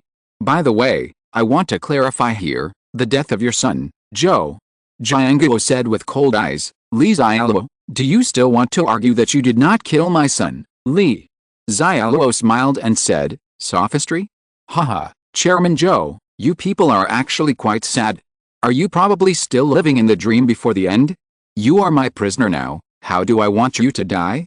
How are you going to die and I need to argue with you? I want to tell you that I was actually just the messenger who ordered your son to die. The people who actually carried out the order were the security guards your son brought to trouble me. They castrated your son and then froze him to death. You can say he died without a complete body, which is really tragic. You." Zhou Jianguo was so angry that Li Xiaoluo spurted a mouthful of blood from his mouth. After looking at Li Xiaoluo with a cold look, Zhou Jianguo seemed to have accepted his fate and said in an old voice, "Well, it's my fault that I doted on my son too much before, so I let him cause trouble everywhere and offend others. Li Xiaoluo, my son was killed by you. I sent people to take revenge on you. You can also kill me." But this is a fight between us men. There is no need to involve women, right? You let my wife and the nannies at home don't know these things at all, Xialuo said slowly. I am a person who really doesn't like to embarrass women and children, so, bang, after a gunshot, Zhou Jianguo's wife was shot in the head. Xialuo continued, so I won't embarrass your wife and let her die happily, not harming his family? But Xialuo prefers to eradicate the roots. Chapter 85 Never Die in Peace. Zhou Jianguo looked at his wife's body with eyes split open, but he also realized what it means to be powerless. He had always let others experience this feeling before, now it's finally his turn. Xialuo walked up to Zhou Jianguo. Chairman Zhou, it's your turn now. Is there anything else you want to say, Zhou? Jianguo knew that he couldn't resist, and Xialuo would definitely not let him go, so he gave up the idea of begging for mercy from Xialuo. Even if he dies, he must die with integrity. Xialuo didn't care and said, okay, I originally wanted Chairman Zhou to choose a way to die. Since you don't say anything, I will decide for you, Xialuo, you. Zhou Jianguo stretched out his hand and pointed at Xialuo hatefully, and was so angry that he wanted to explode. You just made it clear. Now Zhou Jianguo is starting to feel a little nervous. He always feels that Xialuo will make his death difficult. However, Zhou Jianguo didn't say much.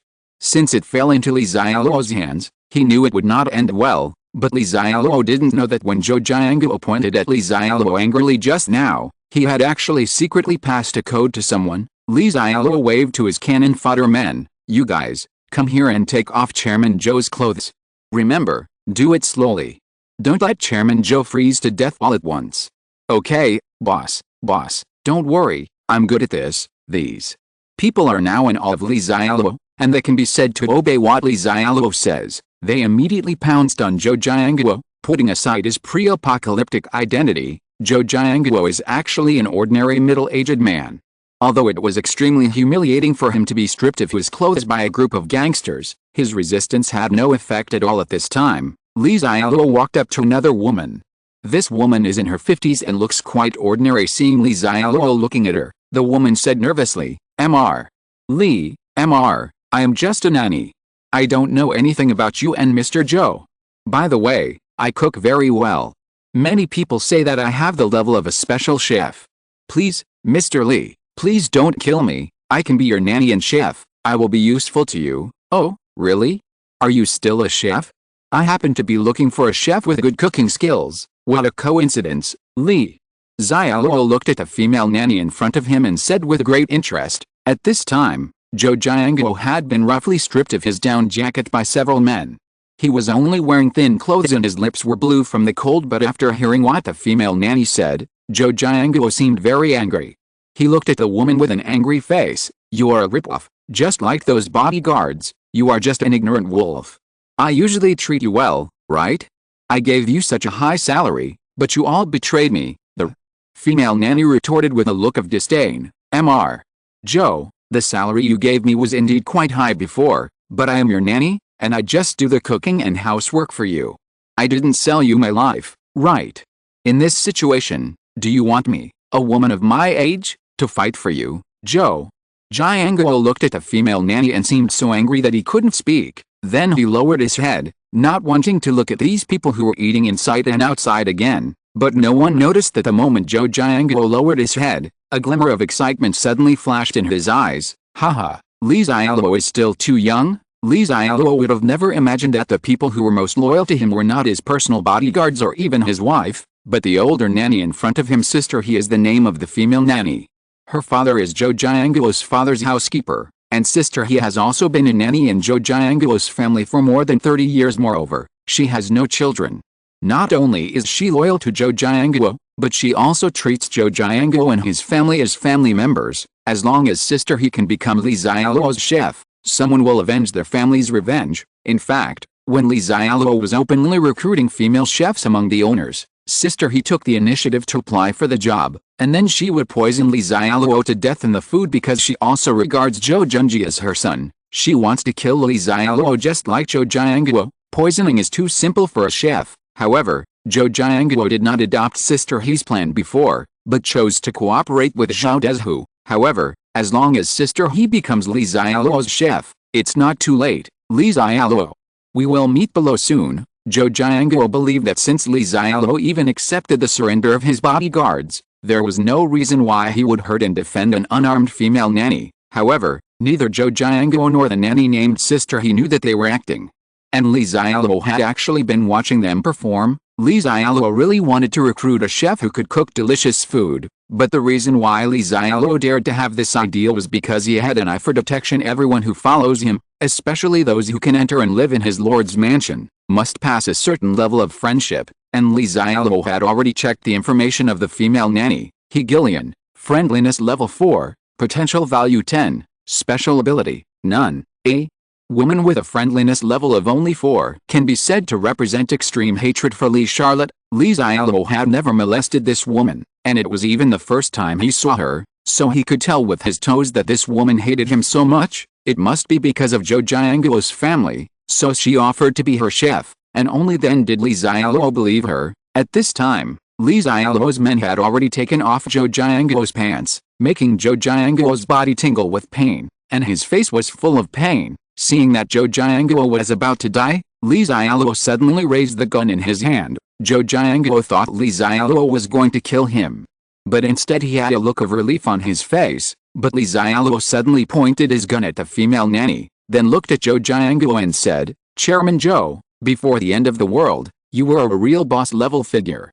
In fact, I respect you quite a bit, but I didn't expect that when you died temporarily, everyone would betray you, and even a nanny would dare to say bad things to you. Although I have a reconcilable hatred with you, I can't stand it at this moment. Don't worry, I will help you get rid of this bad breath, and you can go with peace of mind." Li Xiaoluo is so angry that he will not pay for it with his life. It is said that Zhou Jianguo will die in peace, but in fact it is to make him completely despair. When Zhou Junji died, Li Xiaoluo was actually very sorry because he didn't have a strong sense of participation. Then the son must repay the father's debt. After saying that, Li Xiaoluo directly pulled the trigger. Don't want. Zhou Jianguo didn't know where the power suddenly came from, and roared to stop it. Bang! After a gunshot, the female nanny named sister he also fell to the snow. Zhou Jianguo actually had a flashback just now, looking at the dead female nanny. Zhou Jianguo was completely desperate, and then opened his eyes unwillingly and completely lost his breath. He will never die with his eyes in peace. Chapter 86. If the friendship level is lower than 40, you are not qualified to be cannon fodder. After killing several people from Zhou Jianguo, the men who surrendered to Li Xiaoluo looked at Li Xiaoluo with even more fear. This guy is definitely a ruthless person. This apocalypse has just begun, and people are killing people without blinking an eye, and he even killed an innocent nanny at the slightest suggestion. Most of them were gangsters before the end, and some were professional bodyguards. Logically speaking, they should have seen quite a lot of blood, but when they saw the scene of blood flowing into the scene, they were frightened from the bottom of their hearts. Li Xiaoluo also looked at these men at this time, then pointed to a man and said, "Come out, what is your name?" The man named by Li Xiaoluo was a short young man. He did not expect that Li Xiaoluo would suddenly call his name, and he was so frightened that his legs became weak. But the short young man did not dare to hesitate and immediately took a step forward and said tremblingly, "Boss, my name is Wu Yufang." Li Xiaoluo nodded, then pointed at Wu Yufang and looked at the others and said slowly, "When you attacked villain number 2 before, I saw the performance of all of you. Some of you performed very well. Especially Wu Yufang. I have said before that everyone who performs well here will have an award. Wu Yufang, you will be the captain of these people from now on. Apart from me, you are the person with the most power. I also have this pistol for you. I said that if anyone behaves well, I will reward him with this bold pistol. If anyone dares to disobey your orders in the future, you can kill him directly without asking me for permission." Wu Yufang took the pistol handed over by Li Xiaoluo in a daze, and it took him a while to come to his senses. Plop! Wu Yufang knelt directly on the snow. "Boss, don't worry, Wu Yufang, will be your most loyal dog from now on. I will bite whoever you ask me to bite." In the past, Wu Yufang was the most marginalized figure in the eyes of Zhao Dezhu, even in the eyes of the bald man, and he was often bullied by his peers. He didn't expect that Li Xiaoluo would use him so highly. Get up and work hard later. Li Xiaoluo glanced at Wu Yufang with a strange look in his eyes and thought to himself, "Sorry, I already have 2 dogs at home. You are not qualified to be a dog for me. At most, They are nothing more than cannon fodder. System. Prompt: Wu Yufang is grateful to the host for his kindness. His friendliness is +10, and his current friendliness towards the host is 63. Yes, the friendliness level has increased quite a bit. That's right. The reason why Li Xiaoluo made Wu Yufang the captain was not because he actually saw the performance of these people in villain number 2, and Wu Yufang was the one who performed best. Li Xiaoluo didn't have clairvoyance, so how could he see how they entered the villa? The reason why Li Xiaoluo said that Wu Yufang performed the best was because Wu Yufang's friendliness was 53, which was the highest among the 9. The highest degree of friendliness is the best performance in Li Xiaoluo's eyes. As for their actual performance and abilities, they are all secondary. In addition, although Wu Yufang's previous friendship level was 53, Li Xiaoluo would naturally not give him the gun without worry, the pistol Li Xiaoluo gave to Wu Yufang just now. In fact, Li Xiaoluo had already withdrawn all the bullets from the pistol. Li Xiaoluo will not let himself take any risks. After rewarding Wu Yufang, Li Xiaoluo reached out and nodded to 3 more people. Zhang Zihui, friendliness level 24, potential value 12, special ability, none. Li Yongqiang, friendliness level 19, potential value 15, special ability, none. Sun Guateo, friendship level 14, potential value 16, special ability, none. The friendliness of these 3 people is the lowest among the 9 of them, and they are all below 40. The friendliness of 2 people is even below 20. A friendliness level between 20 and 40 is considered malicious or hateful. If it is below 20, it means there is relatively strong malice. Although Li Xiaoluo needs some cannon fodder, not everyone is qualified to be his cannon fodder. The 3 people named by Li Xiaoluo didn't know what Li Xiaoluo was thinking. They thought Li Xiaoluo wanted to reward them, so they all stood up with happy faces. Li Xiaoluo said, "In my place, those who perform well are rewarded. Those who perform poorly will naturally be punished, and the performance of the 3 of you in villain number 2 made me very disappointed." The smiles on the 3 people's faces suddenly froze. The man named Li Yongqiang was unconvinced and said, "Boss, how did we perform poorly? We also played a role in catching Zhou Jianguo just now." Zhang Zihui also said, "Yes, boss, although I am not the one at the front, I am not at the back either." Sun Guateo also wanted to speak with an angry look on his face, but Li Xiaoluo didn't give him a chance to speak. Facing the 3 people, Li Xiaoluo fired directly at them with a flurry of bullets. At such a close distance, the 3 people had no chance to react and were all shot dead. Li Xiaoluo had to sigh. This feeling of shooting with a gun is indeed quite refreshing, but you still have to control it in the future. After all, you need to save some bullets. There is no need to waste precious bullets just to kill this little Karami. It's not worth it. Ignoring the 3 people lying in a pool of blood, Li Xiaoluo looked at the remaining people. There are still 6 cannon fodders alive now, including Wu Yufang, who he just appointed as captain. Except for Wu Yufang, the friendliness of the other 5 men is all over 40, not less than 40 but not more than 50. It can only be said that they are barely qualified to be cannon fodder. The friendliness level is between 40 and 60, which means there is no malice, but there is also no good impression. Only if the friendship level exceeds 60, it means that you are friendly, have a favorable impression, and will not betray easily. In Li Xiaoluo's plan, in the future on his territory, people with a friendship level below 40, no matter they are men or women, or what talents they have, are not even qualified to be his cannon fodder or peripheral members. Only those with a friendship score of over 40 can men be qualified to become cannon fodder, and women can be qualified to become peripheral members of his influence. For those with a friendship score of over 60, women have the opportunity to become a core member of his subordinates, and even have the opportunity to live in his lord's mansion. As for the men, they are still cannon fodder, not even qualified to become peripheral members. Li Xiaoluo decided that after the territory near his villa was stabilized, it was time for him to establish a team, at least establish the framework and rules first,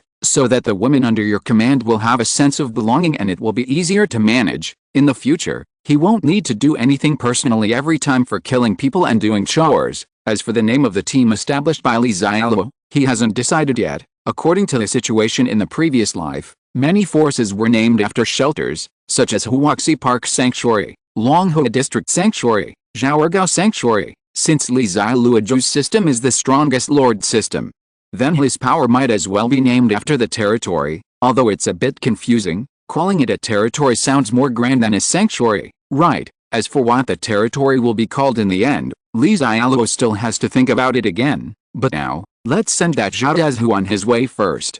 Chapter 87. This is unscientific. At this time, inside Xiaohu's villa number 10, on the second floor of the luxurious villa, Xiaohu sat on the luxurious sofa with a gloomy expression. Xiaohu's villa has a lot of super solar power panels installed, so even though the city has power outages most of the time, there is still electricity in his villa. But now, because the temperature outside is too low, the air conditioner in his villa is not fully functioning, so the temperature inside the villa is still quite cold. But at this time, Xiaohu felt even colder, because Wald, his right-hand man sent out to deal with Xialuo, lost contact. And his partner Zhou Jianguo also lost contact. What's more important is that gunshots were heard from Xialuo's villa before, and Xiaohu is a person who likes playing with guns, so he heard that the sound of the gunshot was not the sound of the pistol he gave bald head at all, but the sound of a rifle firing. This is definitely bad news that comes as a bolt from the blue to Xiaohu. He originally thought he was crazy and secretly hid 3 pistols at home. Xiaohu has always felt that with these guns in his hand, even if it is the end of the world and the order has collapsed, even if the people under him have other small thoughts in their hearts, they must still behave submissively, and he has someone with a gun, and everyone in the entire Longding Villa area will soon surrender at his feet. But how could Xiaohu have imagined that there would be someone even crazier than him, with not only a gun in his hand, but also a more powerful automatic rifle? How did you get this kind of gun in China? This is unscientific. It makes no sense. Xiaohu never thought that such a situation would happen, although he didn't know if the person who owned the rifle was Xialuo. Xiaohu knew that since the other party had fired and the bald head and Zhou Jianguo had lost contact, even if they were both in danger, moreover, the enemy must have known that the bald people were their own.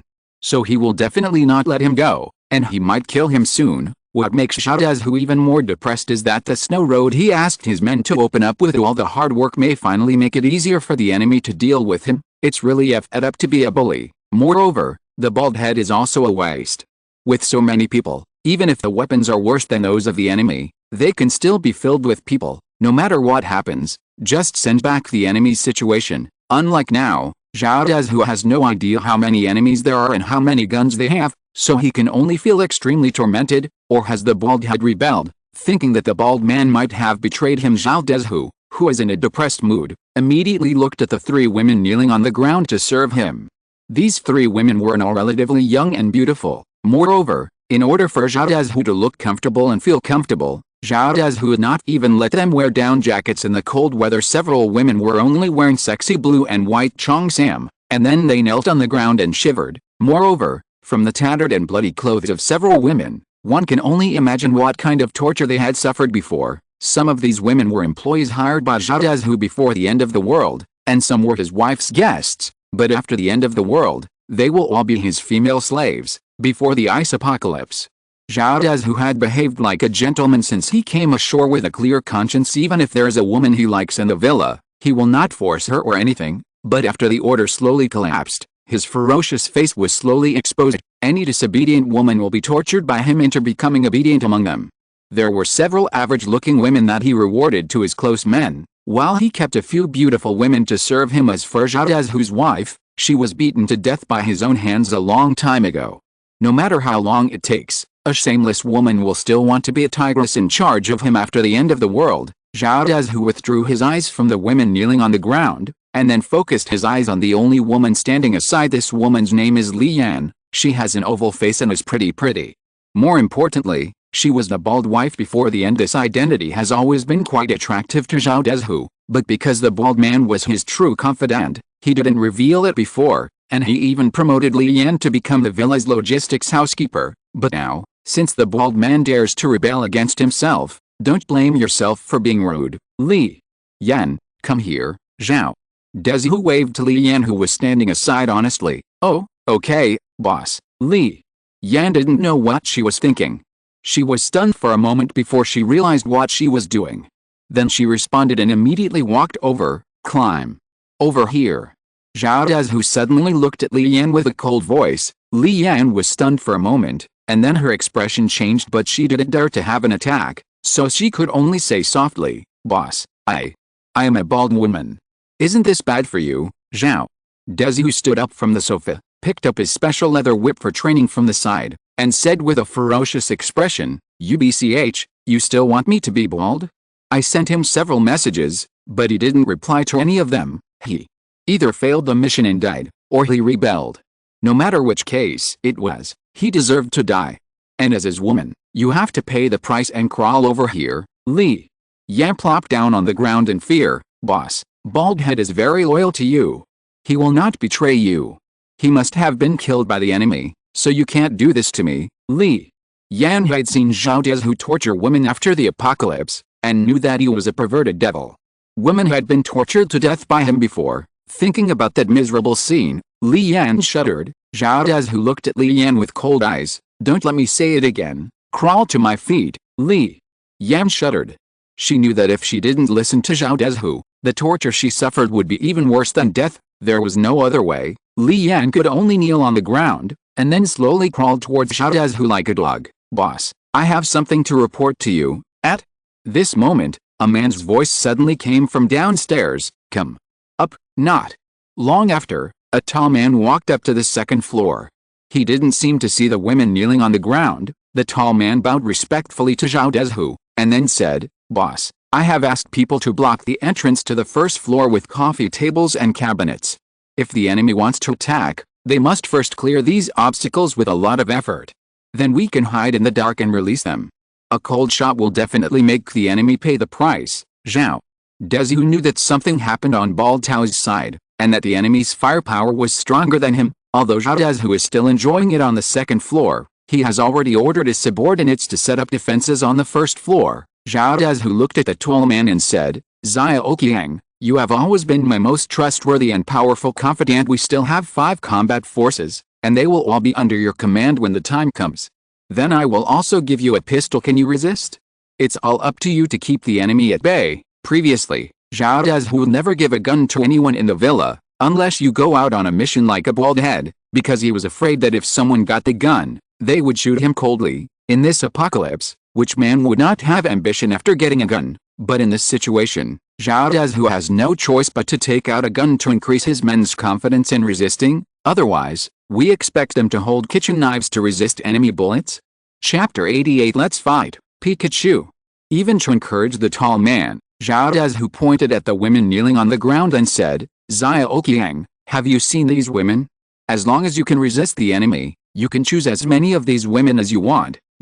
The man named Xiao Qiang glanced at the beautiful women on the ground, with a look of excitement on his face, and said excitedly, Boss, don't worry, we have the advantage of a good location.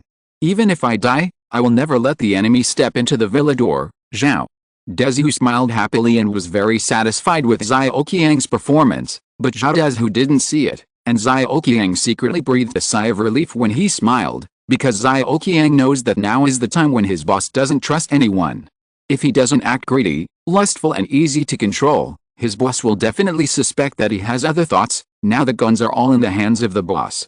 If you let the boss whining, then the boss may get rid of you regardless of whether you have any ideas or not. Only when the boss feels that he is really easy to control, will the boss feel free to hand over the gun to him to defend against the enemy. Only when he actually gets the gun can Xiao Qiang have the right to act according to the situation. It depends on the situation at that time. If the enemy is too strong, he is not a pedantic person. He can just surrender if he cannot defeat him. As long as he has a gun in hand and his boss prevents him from surrendering, he can resist. Of course, Xiao Qiang would definitely not want to surrender unless it was absolutely necessary. After all, he joined a new team after surrendering. Who knows what his status will be like, but when I think about it, it's definitely not as high as my current status, because as long as the bald man dies, even if he doesn't rebel, he is now the number 2 figure in the team. Xiao Dezhu must rely on him. Li Xialuo drove the snowmobile, and Wu Yufang and others trotted behind. They soon arrived outside Xiao Dezhu's villa number 10. Li Xialuo felt that Xiao Dezhu had done a good thing and opened up a snow road. Otherwise, it would be quite easy for him to come here and drive anyway, but these cannon fodder under him are in trouble. Li Xialuo will not let them get into his car. After arriving outside villa number 10, the iron gate outside the villa couldn't stop Li Xialuo and the others at all.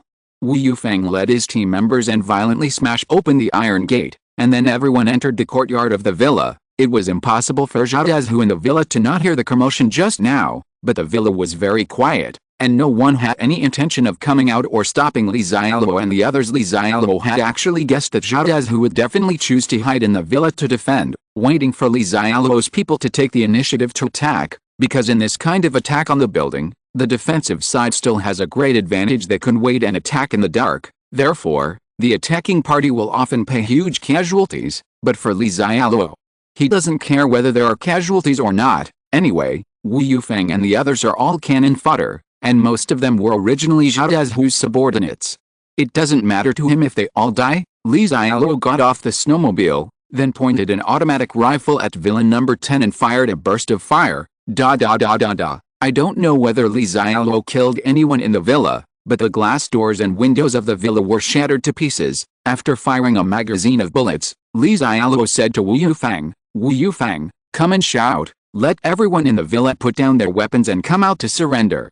If you surrender voluntarily, except for Xialuo, I can forget about it and even let them join us. When Xialuo came up, he fired all the bullets in a magazine for two purposes. The first one is to put strong psychological pressure on the people in the villa, let them see their own firepower, and break their determination to resist. The second one is to let Wu Yufeng and others see their own firepower. If they are afraid of death when attacking, they will only shout slogans but not use any force. Then what greets them may be their own indiscriminate shooting. Wu Yufeng didn't seem to understand Xialuo's second meaning, or maybe he felt that his side was sure to win. He bowed slightly to Xialuo with excitement on his face and said, okay, boss, leave it to me. I believe those people inside are not fools, and they will definitely not work for Xialuo again. Then, Wu Yufeng shouted loudly into the villa, Brother Kayang, Liu Zi, Lao Hei, I am Wu Yufeng. You have also seen our firepower. Open the door and surrender. As long as you surrender sincerely, my boss will not harm you, and your future life will definitely be 100 times better than following Xialuo. Inside Villa number 10, Xiaoqiang and several other men, who were waiting for the enemy to attack in the lobby on the first floor of the villa, all looked nervous at this time, although they already know that the enemy's firepower may be relatively fierce. Knowing it and experiencing it are not the same thing at all. Xialuo's burst of shooting just now really scared them. Brother Kayang, what should we do now? Do we really have to fight hard? Yes, Brother Kayang, the people outside are so fierce. Why do we still have to fight so hard? If this is the end of the world, if we fight to death, the boss can still give our family a large pension, so our death is worth it. Exclamation mark. But now, if you die, you will die in vain. That's right. Since the disaster, the boss has been hiding on the second floor of the villa to eat the best food every day, served by the most beautiful women. And what about us? We only eat leftovers, and the women are all old guys. Why should we work hard for him? Xiaoqiang glanced at the second floor of the villa, and then whispered, you all, please keep your voice down. You can only stay silent now.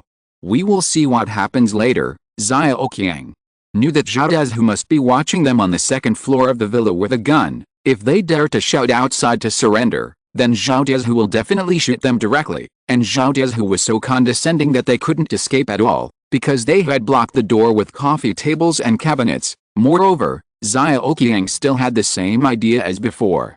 Now that he is following Xialuo, he is inferior to one person and superior to 10,000 people, but after surrendering, he may be a prisoner. So when the last resort comes, he doesn't want to surrender. Outside the villa, Wu Yufeng's face was a little ugly. He didn't expect Xiaoqiang and the others inside the villa to be so disrespectful. Now they still want to resist to the end. The reason why Wu Yufeng looked ugly was not because he cared about the lives of the people in the villa. But he knew in his heart that if the people in the villa did not come out and surrender, then it would be his turn to lead the attack. In that case, there would always be danger. Xialuo, who had already sat back in the car, was not surprised by this result. Even if Xialuo's men want to surrender, they still have to agree to it. Therefore, the shouting just now is at most disturbing the military morale of the people in the villa. The battle will definitely still go on. Considering the disadvantage of his own cannon fodder, Xialuo threw down 2 bulletproof shields from the car. Then he threw Wu Yufeng a pistol magazine with 8 bullets in it. Go fight, Pikachu. If you're listening to this novel on a channel other than Fanfic World, it means they downloaded and uploaded it without effort. We cordially invite you to visit our channel, Mundo Fanfic Novelist. There you'll find the original version of this story, and you can explore many other novels of various genres. We're waiting for you to immerse yourself in a world of incredible novels. Chapter 89. Couldn't you have called for surrender earlier? With the magazines and bulletproof shields given by Li Xiaoluo, Wu Yufang and his team's subordinates were indeed much less stressed and their confidence was greatly enhanced. Wu Yufang asked his two younger brothers to walk to the front holding bulletproof shields. Then he and three other people hid behind, and they slowly moved towards the door of the villa. Li Xiaoluo sat on the snowmobile, took out a braised pig's trotter from the space, and then paired it with a bottle of snow beer, eating and drinking while watching the battle between the two sides. Wu Yufang and the others arrived at the door of the villa smoothly. Of course, they would not be able to push the door open, then we can only use the old method. Wu Yufang arranged for two people to hold shields in front of him, and several others took hammers and began to violently smash the door lock. After all, it is a high-end villa, and the door lock is still very strong. Several people took turns breaking it for a long time, and finally broke the door lock. Then they pushed the door hard, but the door was only pushed open a little. It turned out that there was a lot of things blocking the back. Captain, what should we do? We can't get in at all. Yes, Captain, what do you say now? We will listen to you. Several younger brothers looked at Wu Yufang with expectant expressions on their faces. They think that anyway, you, Wu Yufang, are the captain now. If you can't think of a way to break into the villa, it is also your responsibility as the captain. Several people under Wu Yufang were actually quite unconvinced that Wu Yufang, who is usually the most inconspicuous, could be reused by Li Xiaoluo and become their captain. Although they were frightened by Li Xiaoluo's strength, they had to obey Wu Yufang's orders on the surface, but in my heart, I longed for Wu Yufang to make a mistake and then be punished by Li Xiaoluo. Wu Yufang sneered in his heart. He had been hanging out with these guys for so long, how could he not know what they were thinking? If he can't break into the villa, he will definitely take the blame. It's a pity that Wu Yufang will not let them get what they want. Because he already has another way to break into the villa, although that method is a bit dangerous, since they want to see themselves in trouble, then let them be cannon fodder. Anyway, there's a boss watching on the snowmobile, and no one dares to disobey. Let's go. Let's not enter through the main entrance. Let's go to the villa's warehouse to find some tools first. Wu Yufang quickly retreated with his men, and then found two retractable ladders in the villa warehouse. Wu Yufang's method was also very simple. Since the door on the first floor of the villa was difficult to enter, they would enter through the window on the second floor of the villa. The snow was already as deep as the second floor of the villa. They could easily climb up to the second floor of the villa with a ladder. If you do this, as long as the enemy is guarding the second floor, their people will be in danger. But it was not him, the captain, who was rushing ahead. Anyway, he had come up with a good idea. Whether they can break into the villa depends on the strength of their subordinates. Several men under Wu Yufang were dumbfounded. They didn't expect Wu Yufang, a BD, to come up with such a way, and they had to rush to the front. But there was no way. Wu Yufang was holding a gun and supervising the battle, and Li Xiaoluo was still watching their performance from behind. So two men holding shields walked in front. Behind them, one person each moved a ladder and set it up by the window on the second floor of the villa, and then the people on both sides began to climb up at the same time. The movement on Wu Yufang's side had actually attracted the attention of Xiaodazhu on the second floor of the villa. After Xiaodazhu saw the situation, he immediately shouted from the second floor to Xiaoqiang and the others who were defending the first floor, "Xiaoqiang, the enemy is planning to come in through the second floor window. Come up quickly and guard the second floor window for me." "Okay, boss. Let's get ready and we'll be up right away." "A hole? What else are you preparing? Hurry up and get someone up first." But no matter how angry Xiaodazhu was, Xiaoqiang and several of his younger brothers hid on the first floor without any movement. After waiting for a few seconds, Xiaodazhu suddenly understood Xiaoqiang and other subordinates also have a rebellious heart. They want to delay time and wait for their own death. Malagobi. They are all a bunch of young men. Xiaodazhu wished he could go downstairs and kill all these traitors now, but he would die faster if he went downstairs. Now he can only go up on his own and try to hold on to the second floor. Xiaodazhu quickly ran to the window, and Wu Yufang's men were almost climbing up with shields in hand. Bang! Bang! Xiaodazhu took out his pistol and fired 2 shots at one of the people holding a shield. Xiaodazhu's marksmanship was very good. He was able to hit the shield with 1 shot at such a close distance. After all, he has been pampered for so many years, and he is no longer a social person like before. Snap! Bullets hit the shield, Although the power of the pistol bullet did not penetrate the shield, the huge force still caused the shield hand to fall directly from the ladder. But there is thick snow below, so he won't die. Bang! Bang! Bang! Wu Yufang, who had been supervising below, saw Zhao Dazhu appear and immediately took out his pistol to fight back. Then Wu Yufang yelled loudly, "Hurry up and get someone here and continue climbing the ladder." In fact, when Wu Yufang counterattacked and Zhao Dazhu subconsciously avoided it, the person on the other ladder had already climbed up to the second floor with a shield. Zhao Dazhu, who was avoiding Wu Yufang's shooting, had no idea how many guns the enemy had and whether those who had climbed up had guns in their hands, and he alone can't stop the enemy at all. Therefore, Zhao Dazhu did not dare to snipe anymore, immediately retreated, and then fled towards the study. Zhao Dazhu is actually a person who is very afraid of death, so he has long built a strong and hidden safe house in the villa. As long as he hides in the safe house, it will be difficult for the enemy to find him, even if he found it. The construction materials of the safe house were on the same level as bank insurance pants, and they couldn't do anything to him. Zhao Dazhu now hopes that the apocalypse will end soon, so that after hiding in the safe house for a while, he might be saved. Bang! Zhao Dazhu's idea was very beautiful. But the sudden gunshot from behind and the severe pain on his shoulder made Zhao Dazhu's eyesight split. Besides that, Xiao Qiang, who else could shoot him in the back? They are all a bunch of bastards, shameless white-eyed wolves. Everyone betrayed him, and now they want to kill him. Before Zhao Dazhu could think about it, Xiao Qiang commanded several men to rush forward like hungry wolves and pin Zhao Dazhu firmly beneath him. Xiao Qiang followed behind with a gun, but before he could look at Zhao Dazhu and say a few harsh words, he saw that under the cover of the shield hand, Wu Yufang had led people to kill him upstairs. Bang! Wu Yufang fired first, and one of Xiao Qiang's younger brothers was shot in the thigh. Xiao Qiang immediately shouted, "Wu Yufang, I am your brother Qiang, don't shoot. Zhao Dazhu has been captured by us. We surrender." The man on Xiao Qiang's side who was shot in the thigh gritted his teeth and looked at Xiao Qiang. "I'm a fool. Can I be the boss like you? Couldn't you have called for surrender earlier? Under such weather and circumstances, if he was shot by a bullet, it would basically be a death sentence." Chapter 90: The Fierce Female Prisoner. Soon, Wu Yufang and his team appeared in the courtyard with a group of prisoners with their hands tied, and then Wu Yufang trotted to Li Xiaoluo's car. "Report to the boss, Zhao Dazhu was captured, and all his men surrendered. No one on our side was killed, and only one person was slightly injured." During the report, Wu Yufang held her head high and her chest high, with excitement on her face. After surrendering to Li Xiaoluo, he fought so beautifully in the first battle.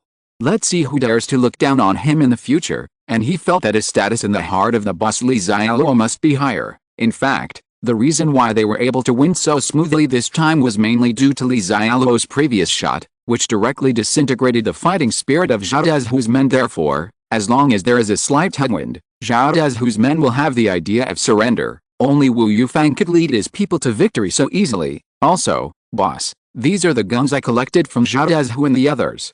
There are 2 pistols with 60 rounds of bullets. After reporting the situation, Wu Yufang respectfully handed the seized weapons to Li Xiaoluo. Li Xiaoluo looked at the gun handed over by Wu Yufang and said, "Aren't these 3 guns?" Wu Yufang said with a smile, "Boss, there is another gun you gave me.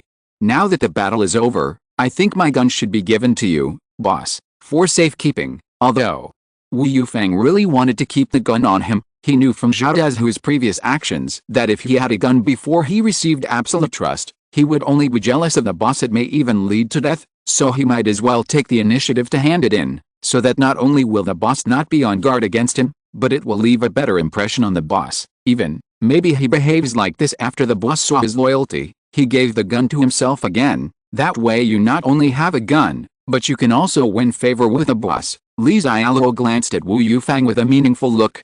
He was quite smart and knew that he would take the initiative to hand over the gun. As for whether Wu Yufang secretly hid the gun again, Li Xiaoluo felt that he did not dare.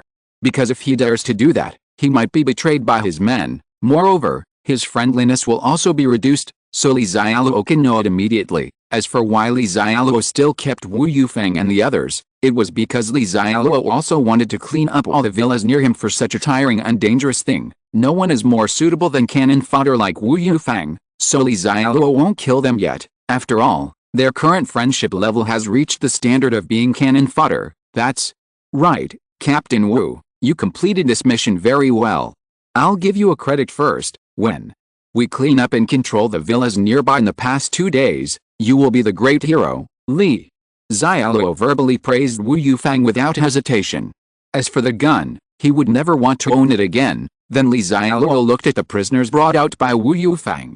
There were almost 10 people in total. In fact, there were 30 people in Zhao Dezhu's villa before the apocalypse, but after the apocalypse, in order to save food, he killed those who were disobedient and unwilling to submit to him. Li Xiaoluo came to Zhao Dezhu, who was shot. Mr.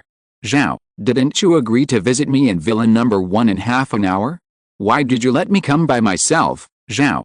Dezhu's face turned pale in pain at this time, and he said expressionlessly, Li Xiaoluo, the winner is the king and the loser is the enemy. If you win, kill him if you want. Don't talk nonsense, Li. Xiaoluo smiled and said, killing you? It's a bit dirty for me. Besides, we have no grudges, so I'm too lazy to waste bullets. But I believe that someone will be interested in your life, Li. Xiaoluo looked at the remaining male and female captives and said, is anyone interested in the life of this old dog? You can torture or kill him as you like. When Zhao Dezhu heard this, he looked at Li Xiaoluo with great humiliation and anger. Li Xiaoluo, we are all respectable people. Now that I have been defeated by you, you can kill me if you want, but why do you need to humiliate me, Li? Xiaoluo glanced at Zhao Dezhu coldly. To be honest, he didn't take Zhao Dezhu seriously at all, let alone regarded him as an opponent. He was the one who jumped out first and provoked himself. It just so happened that Li Xiaoluo also operated on Zhao Dezhu first. In fact, in addition to Zhao Dezhu, after knowing that Li Xiaoluo might have a lot of food and a way to melt snow, some owners who lived near Li Xiaoluo's villa begged Li Xiaoluo for help in the group or privately, but after receiving no response from Li Xiaoluo, they directly became a threat. Many people are even planning to unite to deal with Li Xiaoluo. In fact, it does not mean that they are all bad people like Zhao Dezhu. Some people are really hungry and have no choice but to do anything in order to survive. They can only rob nearby survivors. In fact, the people who have the opportunity to cause trouble for Li Xiaoluo are the people in villas number 2 to number 10, although there are only 88 villas in the Longding villa area. The entire villa area is actually very large. Some people's villas are far away from Xialuo's villa number 1. Without a snowmobile, it would be impossible to get to Xialuo's villa. Villas number 1 to number 10 are all the highest end villas, and they are all in the same area. The distance between them is not too far, so they can only cause harassment to Li Xiaoluo's villa number 1. In fact, although Li Xiaoluo has long regarded the Longding villa area as his base camp, but with such thick snow, Li Xiaoluo didn't bother to pay attention to the people in the villa area. As long as they don't take the initiative to cause trouble for him, Li Xiaoluo won't bother to care about them, because maybe in a few days, most people will starve to death. Why should he bother? But if someone takes the initiative to die, Li Xiaoluo will definitely not swallow his anger, just like Zhou Jianguo in villa number 2 and Zhao Dezhu in villa number 10. Now Li Xiaoluo plans to clean up all the 9 villas in his area. Number 2 to number 10. This will not only ensure that the area around him is his territory, no one will harass him again, but also a buffer zone. Of course, Li Xiaoluo also had another idea for doing this, that is, after taking over the villas number 2 to number 10. These villas can also be used as temporary warehouses. Li Xiaoluo can put all the materials in the system space that are easy to store outside in these villas first, and then he has more space to go out and buy them for 0 yuan. And even if you don't look for them, the owners of nearby villas will look for you. Now there happen to be cannon fodder like Wu Yufang and the others, so let them continue to use their remaining heat. Hearing Li Xiaoluo say that he could deal with Zhao Dezhu as he pleased, the male prisoners, including Xiaoqiang, didn't have any big feelings. After all, they were considered direct descendants of Zhao Dezhu before, and after the end of the world, Zhao Dezhu still treated them well, with food, drinks, and women waiting on them. If Li Xiaoluo's powerful firepower hadn't frightened them, they would even be more willing to hang out with Zhao Dezhu. It's a pity that they don't have a choice. It's still important to survive, but after several women heard Li Xiaoluo say that they could deal with Zhao Dezhu at will, their originally numb faces finally showed a hint of excitement. Can we really deal with this beast? Zhao Dezhu casually, looking at Li Xiaoluo excitedly, were 2 women, who were also relatively young and beautiful. They were the 2 women in Chongsam who Zhao Dezhu had raised like dogs before. It is sometimes a mistake for a woman to be more beautiful after the apocalypse, They suffered a lot of harm and torture because they were beautiful and refused to give in to Zhao Dazhu. Li Xiaoluo didn't talk nonsense and waved directly to Wu Yufang. Untie the ropes on their hands, Wu Yufang regarded Li Xiaoluo's words as an imperial edict and immediately untied the two women's hands from the ropes. The two women who had their hands untied immediately looked at Zhao Dazhu with fierce faces. They had no weapons in their hands, so they rushed towards him. A woman kicked Zhao Dazhu hard in the crotch, and the men around her seemed to hear the sound of eggs breaking. There was another woman who was even more ruthless. She bit Zhao Dazhu's ear hard, biting off a piece of meat from his ear, and blood immediately dripped from it. Some of the men around me felt chilled in their hearts when they saw her. Sometimes when women become cruel, it turns out that there is nothing wrong with men. The male prisoners were thankful in their hearts. Fortunately, they surrendered in time, otherwise Li Xiaoluo might have ordered them to be treated like this. Now, Zhao Dazhu, who had originally suffered a gunshot wound, was soon tortured to death, but he was still unwilling to die in peace, because he never thought that one day he would die in the hands of a woman, and there are no whole bodies left. System. Prompt: Wang Shanshan is grateful to the host for giving her the opportunity to take revenge with her own hands. Her friendliness is +20. Her current friendliness towards the host is 69. System. Prompt: Li Kaiokeo is grateful to the host for giving her the opportunity to take revenge. Her friendship level is +15. Her current friendliness towards the host is 68. Chapter 91. Beautiful women are still killed. After finishing Zhao Dazhu, Li Xiaoluo looked at the remaining prisoners. Among the female prisoners, in addition to Wang Shanshan and Li Kaiokeo, who killed Zhao Dazhu, there were two other women. Li Yan, friendliness level 14, potential value 12, special ability, none. Zhou Miang, friendliness level 25, potential value 10, special ability, none. What surprised Li Xiaoluo was that the remaining two women were a little less friendly towards him, especially the one named Li Yan, whose friendship level is even lower than 20. This is interesting. Do they prefer to follow Zhao Dazhu? There are still some people who are born sheep, but Li Xiaoluo didn't care. Since he had any objections to him, he would just deal with them directly. Seeing Li Xiaoluo looking at them, Brother Kayang, one of the male prisoners, although his hands were tied, his mouth could still speak. Brother Kayang immediately said loudly, "Boss Li Xiaoluo, Zhao Dazhu originally wanted to hide, but I shot him with my own hands, and then let others catch him. This is a gift from us surrendering to you. Don't worry, we will be your dogs from now on and will help you take down the entire Longding Villa area." Li Xiaoluo looked at Brother Kayang who was speaking, and said calmly, "You want to be my dog?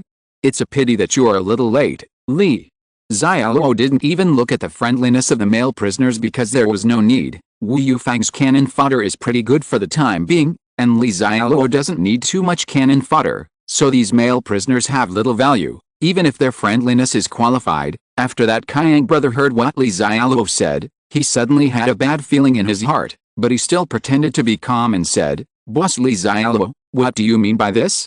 You asked Wu Yufang to shout that he would only kill Zhao Dazhu and not us. You can't keep your word and break your promise." Li Xiaoluo showed a hint of sneer. "As for the enemy, what credibility do you want to give me? I almost thought you were all good people before. Also, I asked Wu Yufang to shout for you to come out and surrender, but did you come out at that time? After all my people have risked their lives to fight in, are you going to talk to me about surrender?" Brother Kayang's face looked ugly, and he regretted surrendering now. Otherwise, at least there is room for negotiation. Now, he is the meat on the chopping board and can only be slaughtered by Li Xiaoluo, but there is no regret in taking medicine. Brother Kayang could only say in a low voice, "Boss Li Xiaoluo, we were supervised by Zhao Dazhu before, so there is no way to surrender immediately. Please keep me as a dog. You will occupy this Longding Villa area in the future, and even in the future to gain more territory, you will definitely need people, dogs to work for you." Li Xiaoluo ignored him and said to Wu Yufang, "Kill them all." "Okay, boss." Wu Yufang responded with a smile on his face. He had been bullied by the strong brother in the past, so he resolutely carried out the order. Under the leadership of Wu Yufang, all the male prisoners were beaten to death by Wu Yufang and others with hammers. The scene was bloody. Several women, in particular, couldn't help but lie on the ground and vomit. Of course, except for the woman named Li Yan, life was pretty good with a bald head.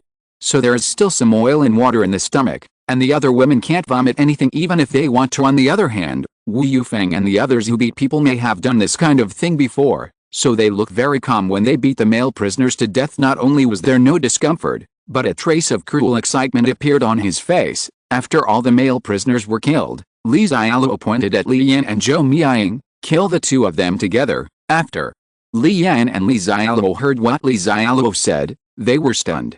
Are they women? Why do you want to kill them? Even if Li Xiaoluo doesn't kneel and lick them like ordinary men, she still has to respect their identity as women, and by keeping these women, they can be rewarded to the men under their command. Although Zhao who was bad before, he also did this, so Li Yan and the others never worried about the danger to their lives. As long as they behave obediently, no man will kill weak women like them, right? At most, it would just change from serving one man to serving many men. In fact, Li Yan still had some feelings for the dead bald man.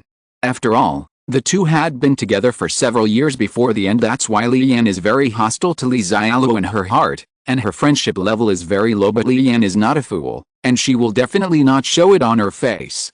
She plans to endure the humiliation first, and maybe she will find a way to kill Li Xiaoluo sometime, but she didn't expect that Li Xiaoluo would kill women like them. Not only did Li Yan and the other two women not think of it, but even Wu Yufeng and the others who followed Li Xiaoluo didn't think of it either. Why did the boss even kill such a beautiful woman like Li Yan? Isn't this a waste? When I followed Zhao before, several beautiful women in their team were occupied by Zhao and the bald brother. Now, with great difficulty, a new boss has been replaced and these women have been captured again. They thought they would have a chance to share one. By then, even if it's too cold to drive now, you can still hold it to keep warm at night. So before Li Yan and the two women begged for mercy, a man from Wu Yufeng's team stood up first. He looked at Li Xiaoluo and said, "Boss, you see we all performed well just now, we must be quite bored at night. Otherwise, don't kill this Li Yan. It's a waste. You can keep it for us to relieve our boredom." Ah, Li Xiaoluo glanced at the man who spoke. Liu Xiang, friendship level 51, potential value 13, special ability, none, except for Wu Yufeng. Among the other cannon fodder, Liu Xiang's friendliness is relatively high, but Li Xiaoluo doesn't like disobedient people, especially cannon fodder. They just need to be obedient and do things, otherwise they have no meaning of existence. Bang! Li Xiaoluo took out his pistol and quickly pulled the trigger. Liu Xiang was directly shot in the head. Li Xiaoluo's sudden shooting immediately frightened Wu Yufeng and the others. Damn, this boss is really cruel. Although the former Zhao was also ruthless, he was not as decisive as the new boss Li Xiaoluo. Don't give any chance to explain at all, just kill him if you want. The remaining men, including Wu Yufeng, looked at Li Xiaoluo with fear in their eyes, but they didn't dare to say anything at all. Anyway, they are not the ones who died, and that guy is looking for death on his own, so what is the purpose of getting rid of the boss's orders? Kill. Listen to the boss, kill these two women. Li Yan too. Wu Yufeng reacted the fastest and immediately commanded his last three younger brothers who were still alive to kill Li Yan and the two girls together. Although Wu Yufeng actually felt it was a pity for Li Yan's death and was also very jealous. After all, she used to be the girl of the bald brother. He often called her sister-in-law and fantasized about having a taste of her more than once. However, life is still at stake, and with Li Xiaoluo as the boss, there will definitely be no shortage of women in the future, Wu Yufeng imagined beautifully in her heart. Chapter 92 Arranging Wang Shanshan and Li Kaokao. After all the people who should be dealt with were dealt with, Li Xiaoluo looked at the sky and it was already getting late. It gets dark relatively early now. Li Xiaoluo decided to stop her work for today.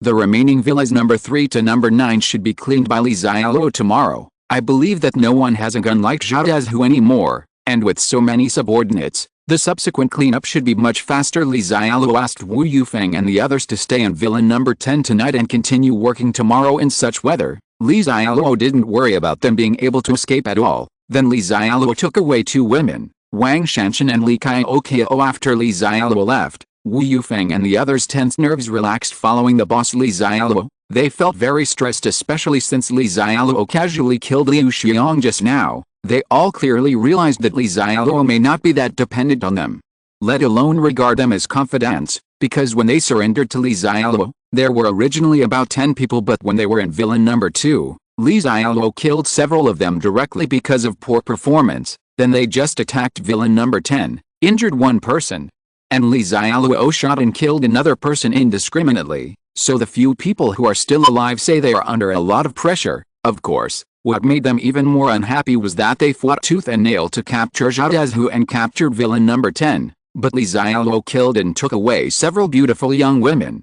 leaving none of them behind. Cannon fodder A. Captain Wu, I don't think Boss Xialuo regards us as his own at all. Cannon fodder B. Young man, just say it if you have something to say. Why don't you treat us as one of your own? I think he just uses us as cannon fodder. Let us do all the tiring and dangerous work, isn't that right? We kill it. Well, we used to be dogs following Zhao Dezu, but now we may be worse than dogs. Wu Yufeng said with an ugly face. Okay, I don't want to hear such words again. Although the boss has killed a few people, but there is no reason. If we behave well, how can the boss kill people? Also, we have to put ourselves in the boss's shoes and think about it.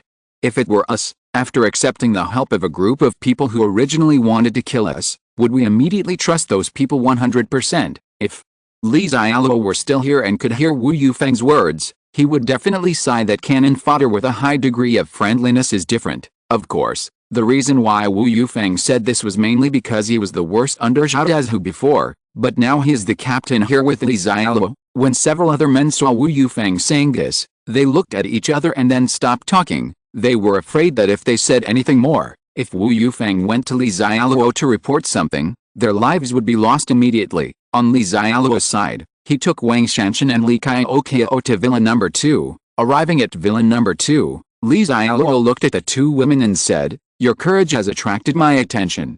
Today you will temporarily stay in this villa. There should be water and food in this villa. You can eat whatever you want tonight, but starting from tomorrow, you need to make a choice. Either follow me and obey all my orders, including letting you kill people. Of course you have also seen that not everyone is qualified to follow me, so I won't force you. If you don't want to follow me, you can leave tomorrow. But from now on, the Longding Villa area will be my territory. You have to leave the scope of the Longding Villa area." After saying that, Xialuo left Wang Shanshan and Li Kaiokio in villain number 2, and then he returned to villain number 1. Although these two women, Wang Shanshan and Li Kaiokio, have good courage and friendliness, they did attract a little bit of Xialuo's attention, but it's only a little bit. If there are no superpowers in the future, then if the team only recruits women, the combat effectiveness and value of Wang Shanshan and Li Kaiokio may be higher than that of Shen Miaomio and Qin Yumei, but in the future, it is destined to be a world of superpowers, and ordinary survivors can only do some auxiliary work or fight. Therefore, no matter how courageous they are, Wang Shanshan and Li Kaiokio are only worth so much in Xialuo's heart. And he will not spend too much time on them. If they make the right choice tomorrow, they will be able to survive in this apocalypse. If the choice is incorrect, even if Xialuo does not kill them, can they walk out of Longding Villa alive? Looking at Xialuo leaving, Wang Shanshan and Li Kaiokio also looked at each other. They thought that if they followed Xialuo back, even if they wouldn't be tortured like they were at Zhao Dezu's place, they would definitely be insulted by Xialuo. However, they never expected that after Xialuo left them in this villa, he would leave directly. Regarding the words left by Xialuo, Wang Shanshan and Li Kaiokio looked at each other without saying a word. They actually understood the meaning in each other's eyes. Apart from following Xialuo tomorrow, do they have any other choice now? If they choose to leave, even if Xialuo really lets them leave?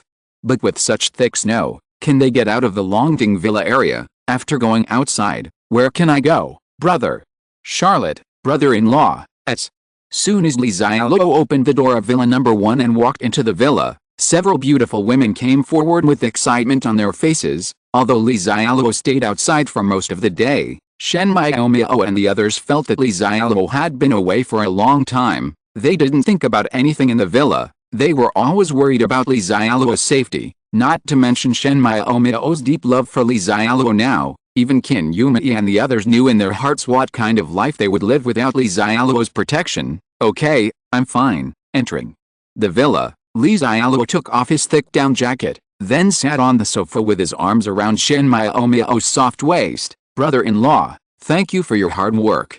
Can I massage it for you? My sister-in-law is very discerning and immediately came behind Xialuo. Xialuo waved her hand to stop her. You are still a patient now. Just lie down and rest for a while and let Qin Yumei press the button for me. Shen Yan'an pouted and said reluctantly. Qin Yumei blushed a bit. but she still moved her plump figure and walked behind Li Xiaoluo. Then he stretched out his soft hands and gently squeezed Li Xiaoluo's shoulders. Li Xiaoluo had a look of enjoyment on his face. This was the end he wanted. Chapter 93 Only Recruiting Women. Li Xiaoluo enjoyed Yuji's massage service and relieved her physical fatigue. Then it was time for dinner. Before finding a qualified chef, Li Xiaoluo decided to eat the food in the space first. It's true that the beauties in the family don't know how to cook, but their cooking skills are really average. Li Xiaoluo would rather eat ready-made delicacies now. After dinner, Li Xiaoluo sat on the sofa and gathered all the women in the villa. Shen Miaomiao sat next to Li Xiaoluo, like a newly married daughter-in-law. With eyes full of affection, Shen Yannian, Qin Yumei, and Zhao Xiaolu were sitting on the sofa next to them, obediently waiting for the teacher to teach them like primary school students because Li Xiaoluo said that he had something very important to tell them. Li Xiaoluo first gave an overview of what happened outside today, starting from driving to the SWAT station to find weapons and ammunition, then eliminating the people in Villa Number 2 and Villa Number 10, and rescuing 2 women and placing them in Villa Number 2. Li Xiaoluo did a lot of things today. After hearing this, Shen Miaomiao and the other girls were both nervous and showed admiration in their eyes. They feel that Li Xiaoluo is really powerful, as if he can do anything. Anyone who wants to cause trouble for him will not end well. Li Xiaoluo probably finished explaining the situation, then he slowly opened his mouth and said, "Everyone has seen that today the people in Villa Number 2 and Villa 10 want to cause trouble for us. In the future, when the people in other villas run out of food, there may be more people nearby to come and cause trouble for us. We can't hide in the villa for a lifetime, so I decided to strike first and completely occupy several villas near us. I have 2 things to announce at this meeting. The first thing is that I plan to build a team and recruit some people, so that we can better ensure our safety in the future. Only in this way can we survive in this apocalypse." Shen Miaomiao and the others did not look too surprised by Li Xiaoluo's decision. Now it seems that there is really no sign of the end of the world, and it is indeed a good way to build a team to protect yourself, or to resist the thugs in the doomsday together. Shen Yannian even said excitedly, "Haha, brother-in-law, then we will also be organized people in the future, right? What can I do then? Can I also be an official?" In contrast to Shen Yannian's excitement, the faces of the 2 women on the side, Shen Miaomiao and Qin Yumei, looked like they were hesitant to speak. Li Xiaoluo looked at Shen Miaomiao and Qin Yumei and said, "Looking at you, do you have any opinions to say? It's a meeting now, so let's talk about it." Shen Miaomiao looked worried and said, "Brother Xialuo, actually I also know how to build a team. When the time comes, the more people we have, the more powerful we will be, so that we can ensure that we will not be bullied in the apocalypse. But some people may be bad people. Just like the people in Villa Number 2 and Villa Number 10 you just mentioned, they may betray their boss because of ambition, women, or danger. I'm afraid then," Shen Miaomiao said it tactfully because she didn't want to question Li Xiaoluo's decision. In fact, Shen Miaomiao is just worried. She is not very interested in establishing any kind of power or becoming an official. In fact, most women are like her, not very interested in fighting, killing, building power or anything like that. But Shen Miaomiao also knows that in this troubled world, if you don't have strength, you will only be bullied by others. Just like today, if their villain number 1 did not have strong defense capabilities and Li Xiaoluo was not so powerful to deal with the enemy, we still don't know what their fate will be like now. Maybe now, they will become like the women in Zhao Diahu's villa, tortured by those men to the point of death. Therefore, Shen Miaomiao actually quite agrees with Li Xiaoluo's idea of establishing a force, but she is afraid that brother Xialuo will also be in danger by then, because people are unpredictable in the apocalypse. Qin Yumei also said at this time, "Master, my wife and I think the same thing. In fact, I think there are advantages and disadvantages to establishing a force. The good side is naturally that more people are more powerful. If we encounter a group of thugs with more people in the future, we also have the strength to resist. But there are many disadvantages. First of all, the more people there are, the more food is consumed. Secondly, we cannot guarantee everyone's loyalty. Especially some men are very ambitious, which shows that it is easy to dodge a gun and hard to prevent it. I'm afraid it will be in danger then." Li Xiaoluo smiled and nodded. "Yes, you think about the problem more comprehensively, better than some little beauty who just wants to be an official." Shen Yannian on the side knew that Li Xiaoluo was talking about her, and immediately gave Li Xiaoluo a charming eye roll. "Huh? Stinky brother-in-law, Doesn't she want to help? Li Xiaoluo added, but you don't need to worry too much about this issue, because the force I established only recruits women, not men, only.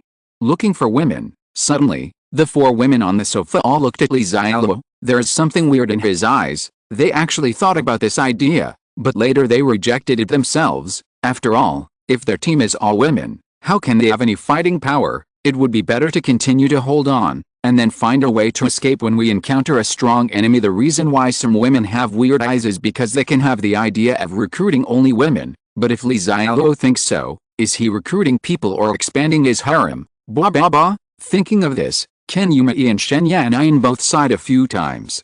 What are they thinking about? They are not his harem, but you can't get it on the pole yourself and have it delivered to your door. That's not worth the money. Li Xiaoluo ignored the strange looks from the women and nodded slowly. Yes, we only recruit women. I know that overall, women are not as good as men in many aspects, especially in terms of physical fitness. However, these are not big problems. Women's physical fitness is not good, so we should work more on weapons and ammunition. As long as our weapons are advanced, can a group of women with guns not be able to defeat a group of men with kitchen knives? And even women, as long as they can go through professional training, talented women are no worse than men. Aren't the female special forces before the end of the world very powerful? After hearing Li Xiaoluo's words, Shen Miao and the others felt that they made sense. It was a time of peace and prosperity before the end of the world, so not many women actually served as soldiers, but those female special forces soldiers are indeed very powerful. They used to like watching TV series about the special forces soldiers. Overlord Flower. After the end of the world, when order collapses, there will no longer be distinctions between men and women. If you want to survive, you must work hard. So if we can really train the women in the team to be as powerful as the female special forces in the TV series, then there will really be no problem in recruiting women. In fact, only Li Xiaoluo knew clearly that if he wanted to train all women into female special forces, how could that be possible? Many things require time and talent. In fact, the core members of Li Xiaoluo's team in the future will not be those trained female special forces soldiers from now on. No matter how powerful the female special forces soldier is, she will only be an ordinary member of his team. Shen Miao and Qin Yumei are the real core of Li Xiaoluo. Chapter 94 Taoyuan Leader. In fact, if it weren't for Qin Yumei's future abilities, they wouldn't be able to enjoy such good treatment from Li Xiaoluo now. Although Qin Yumei needed to call Li Xiaoluo master, Li Xiaoluo did not really treat her as a slave, and the treatment she received was very good. Otherwise, like Wang Shanshan and Li Kaiokio who were rescued by Li Xiaoluo today, even if they can follow Li Xiaoluo in the future, they will definitely not be qualified to live in his lord's mansion. Other benefits are also much different. Ahem. Let's talk about the second thing. Li Xiaoluo continued to speak. Although he asked everyone to hold a meeting on the surface, he also listened to Shen Miao and the others' opinions, but everything here is naturally decided by Li Xiaoluo. There is only dictatorship here, but there is no democracy, so the things he announced were actually things that had already been decided. The second thing is that after we establish our power, we will naturally need to set up some departments, and then we must have team rules so that the team can operate normally. Of course, we don't have to make it too complicated in the early stage. We just need to set up a logistics department and an armed force department. I will be the minister of the armed forces department for the time being, and you, Miao, will be the minister of the logistics department. Tomorrow, all of you need to follow me outside the villa. You are responsible for the logistics first, counting supplies and so on. It is not only work, but also training for you, although Shen Miao and even Qin Yumei in the villa will be more important in the future. Before they awaken their powers, Li Xiaoluo will definitely not let anything happen to them, but they still need to experience what they should experience, and they still need to exercise what they need to exercise. Li Xiaoluo will not raise them like flowers in a greenhouse. When Shen Miao heard that she was going outside, she was not afraid. She was the first to say, "Brother Xialuo, I can do it. I will go outside to help you tomorrow too." In fact, she was in the villa today and had no intention of doing anything else. She was always worried about Li Xiaoluo's safety. Shen Miao even wanted to go out with Li Xiaoluo, so that if Li Xiaoluo was in danger, she might be able to help, even at the cost of her own life. But Shen Miao knew that she was just a weak woman with no strength. Going out with her would not only not be of much help, but might also be a hindrance. so she didn't take the initiative to mention it during the day now that Li Xiaoluo asked her to go out and do whatever she could. Shen Miaomiao was naturally happy. Qin Yumei also nodded seriously, although she is a little afraid of the outside now, but she knew she had no choice.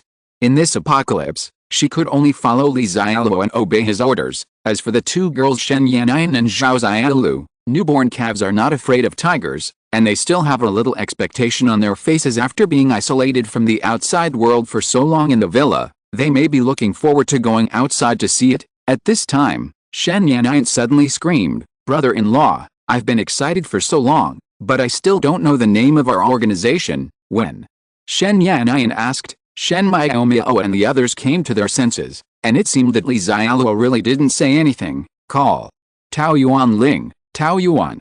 Color. I saw in movies that post-apocalyptic forces are usually called strongholds or shelters, aren't they? Haha, brother-in-law, will you be the lord in the future? It feels so good, the second grade, but Shen Yanyan is right, he will be the lord from now on. Brother-in-law, don't spank me. I just said it casually. In fact, the lord is very nice. Late at night, on the second floor of the villa, brother Xialuo, the water for the bath has been put in. You can go take a bath. After the meeting, Qin Yumei and the others went to wash up and sleep on the first floor of the villa.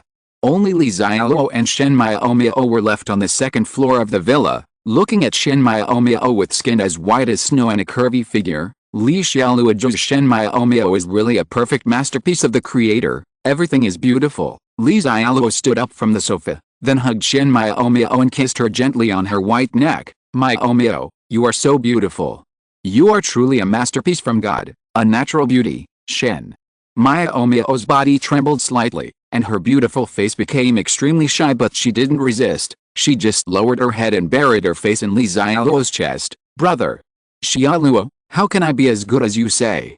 I am just an ordinary girl. As long as you don't abandon me in the future, I will always follow you. There's nothing wrong with my mind. How could I abandon such a beautiful creature like you? Did you feel how much you fascinated me yesterday? Speaking of what happened last night, Shen Miaomiao stopped talking, but she buried her head deeper in Li Xiaoluo's chest out of shame. Okay, let's not talk about this anymore. Let's go take a bath. After saying that, Li Xiaoluo directly picked up Shen Miaomiao's plump body with a princess hug, and then walked towards the bathroom. Ah, Shen Miaomiao exclaimed, but thinking that there were people downstairs, she quickly shut her mouth. Brother Xialuo, let me down quickly. I put the water in for you to take a bath, and they saw it. What should I do? Miaomiao, you should know what's going on outside now, so we have to save water, and without our summons, Qin Yumei and the others would not have come up. Shen Miaomiao blushed and stopped talking because she was already carried into the bathroom by Li Xiaoluo. Li Xiaoluo's body was lying in the bathtub. The water temperature was just right, but the bathtub was a bit small for two people, and a lot of water in the bathtub overflowed. In fact, women are like this. For strange men, even if they show a little bit of beauty, they will be exposed, but once you have a relationship with a man, nothing is a secret anymore. Brother Xialuo, can you let me be the logistics director?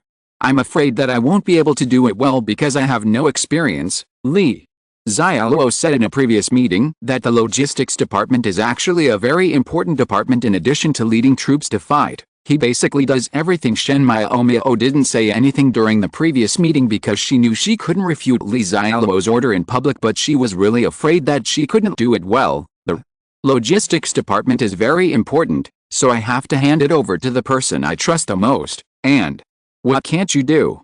You are my woman, and everyone except me must listen to you. All you have to do is tell them to do their work. Even if you don't do well, no one but me will dare to say anything to you. Shen Miaomiao looked touched. Well, brother Charlotte, Li Xiaoluo said with a serious face, you just need to remember that after the apocalypse, experience is not important at all, as long as you don't have any compassion. Well, I understand, brother Charlotte, I will listen to you in everything. Brother Xialuo, are you going to recruit all the women from Longting Villa into our team? Shen Miaomiao was unable to stop Li Xiaoluo and could only find a topic. How is it possible? I don't run a charity. Just like company recruitment in the past, It must be selected. When the time comes, women who meet our recruitment standards will stay if they are willing to follow us. If not, they will leave Longting Villa. If they are malicious, they will be killed. This is the end of the world. Chapter 95. The end with Shen Miao. She came out of the bathroom holding the weak Shen Miao. Shen Miao lay on the bed and fell asleep quickly. After all, Shen Miao is still a novice now, and her force value is not high to begin with. It is indeed a bit difficult for her to deal with Li Xiaoluo alone. Li Xiaoluo thought that she should be more considerate of Shen Miao and find more helpers for her, otherwise it will be uncomfortable for both of you. Li Xiaoluo, who couldn't sleep, brought up the system interface and took a look. The strongest shelter system in the Doomsday. Lord, Li Xiaoluo, Level 1, Lord's Mansion, Villa Number 1, Longting, 36th floor, Building A, Wutangyeong Community, Innate Ability, Exploring Eye, Special Ability, Space, 5,000, 20,000, Contracted Subordinates. 2/5, Josiah Tong, Shen Miao, Energy Points. 0, Shop, Level 1. There are still some minor changes to the system interface. The main thing is that the space ability not only shows the size of the total space, but also shows how much is used. This will also make it easier for Li Xiaoluo to know in real time how much free space there is in his space and how much supplies he can continue to collect. Also, where the contracted subordinates are. The names of the contracted subordinates are now displayed. System, I didn't change it, the author did it himself. Now only 5,000 cubic meters of space are used, which is about a quarter. 20,000 cubic meters of space is awesome. In the last life, the space superpowers that Li Xiaoluo knew only had a space of 100 cubic meters, which meant that Li Xiaoluo alone could equal 200 of them. 200 space superpowers. I don't know if there were as many as 200 space superpowers in the world at that time. You are still awesome. Thinking of good things, Li Xiaoluo hugged Shen Miao and fell asleep. In the early morning, Li Xiaoluo woke up first. Looking at Shen Miao who was sleeping soundly and with a radiant face, Li Xiaoluo suppressed the heat in his heart, kissed her delicate cheek and left the room. After Li Xiaoluo left, Shen Miao slowly opened her eyes on the bed, her tender eyes filled with a light of happiness. After washing up, Shen Miao came outside, where Li Xiaoluo was sitting on the sofa looking at her phone. After seeing her come out, Qin Yumei and Zhao Xiaolu immediately started serving breakfast. Shen Miao thought to herself, if this was before the end, how wonderful it would be. However, as long as Li Xiaoluo is around, Shen Miao is just as happy. Sister, why do you smile so beautifully? And I feel like your skin has become better these past 2 days. It seems to be more supple and shiny. Are you using any new skincare products, Shen? Yanayan looked at Shen Miao with envy. Shen Miao's skin was originally more supple and tender than hers, and there wasn't even a little pimple on her face, especially in the past 2 days. Shen Miao's face was even more rosy and pink, as if it was dripping with water, which made Shen Yanayan extremely envious. I don't use any special skincare products? Maybe, it's just that the food I eat these days is more nutritious and has a higher protein content. Shen Miao was a little shy when asked by her sister. She reached out and touched her cheeks, which were indeed more supple. Qin Yumei looked at Shen Miao's embarrassed look, and then glanced at Shen Yanayan, secretly wanting to laugh. The girl was innocent, and the spring look on Shen Miao's face in the morning was probably understood by anyone with some knowledge. Why? But it doesn't matter. She will definitely understand everything before long. After breakfast, Li Xiaoluo took the time to teach Shen Miao how to shoot, and then gave Shen Miao a pistol. In the entire villa, Li Xiaoluo will only equip Shen Miao with guns for the time being, not only because she is Li Xiaoluo's woman, but more importantly, it must be because Shen Miao has signed a contract. It is absolutely trustworthy. Qin Yumei looked at the pistol that Li Xiaoluo equipped for Shen Miao, and she felt envious for some reason. They women actually don't like shooting, at least no man likes shooting, but since Li Xiaoluo gave all the guns to Shen Miao, it represented his absolute trust in her. This is what she envies the most. Before the end, they women can hold half of the sky and be independent and self-reliant, but in this apocalypse, they must rely on Li Xiaoluo to survive, so it shows how important it is to gain Li Xiaoluo's absolute trust. However, there is no point in envy. Then, several women began to get fully armed and walked out of the gate of Villa Number 1 under the leadership of Li Xiaoluo. Arriving outside the villa, Shen Miao and the other women trembled. Although they are fully armed, it's still really cold outside, especially looking at the vast white field outside with thick snow everywhere. They were once again glad that they could follow Xialuo. Otherwise, even if they are not targeted by bad guys, they will definitely not be able to do anything except wait for death at home. Let Shin Miao and the others get on the snowmobile, and Xialuo drove the snowmobile to villa number 2. Hearing the movement at the door, 2 women quickly ran out of the villa. It is Wang Shanshan and Li Xiaokio. Xialuo looked at the 2 women and said, "What do you think? Tell me your decision." Wang Shanshan and Li Xiaokio suddenly knelt on the snow. "I've made up my mind. I'll follow you, sir." "Me too." In fact, Wang Shanshan and Li Xiaokio don't have to think about it, because they have no choice. Just like Li Xialuo said yesterday, it was the blessing that he could take them in. Otherwise Li Yan would have been directly killed yesterday, and the other woman Li Xialuo also gave her to Wu Yufeng and the others, and the fate of that woman can only be imagined. So Wang Shanshan and Li Xiaokio have actually been waiting for Li Xialuo to come, and even after waiting for a long time without seeing Li Xialuo come, they have been worried that Li Xialuo doesn't want them anymore. "Get up, I don't want to kneel down here. And from now on, you will be the people of my Taoyuan leader, and you will all call me Lord Lord from now on." "Yes, Lord Lord, Lord, Lord." Wang Shanshan and Li Xiaokio are both obedient. Shen Miao and the others were also quietly listening to the conversation between Li Xialuo and Wang Shanshan without interrupting. Only that girl Shen Yanai looked like she wanted to laugh but didn't dare. "Miao, please arrange for them to count all the supplies in villa number 2 and then register them." Shen Miao nodded immediately. Li Xialuo did not stay longer in villa number 2. He had his own task today, which was to win villas number 3 to number 9. This will ensure that no one else is near the villa where he lives, and no one will keep coming to trouble him. As for the people in other villas in the Longding Villa area, Li Xialuo is too lazy to care about them for the time being. There is not much food and supplies in the entire Longding Villa area, so there will be very few people alive in this villa area in the end, and the owners who are far away from Li Xialuo are unable to come and cause trouble for him, so let them fend for themselves. Li Xialuo called Wu Yufeng and others from villa number 10. And Li Xialuo planned to start from villa number 3, try to finish it early in the morning. If Wu Yufeng and the others cannon fodder move faster, there is still hope. But even if it doesn't work, Li Xialuo is not in a hurry. Li Xialuo came outside villa number 3. Speaking of which, he had done business with Du Yaolong, the owner of villa number 3. Li Xialuo still owes him 100 kilograms of food, but now this food is definitely in vain. What Li Xialuo didn't know was that he was also being talked about in villa number 3 at this time. If you're listening to this novel on a channel other than Fanfic World, it means they downloaded and uploaded it without effort. We cordially invite you to visit our channel, Mundo Fanfic Novelist. There you'll find the original version of this story, and you can explore many other novels of various genres.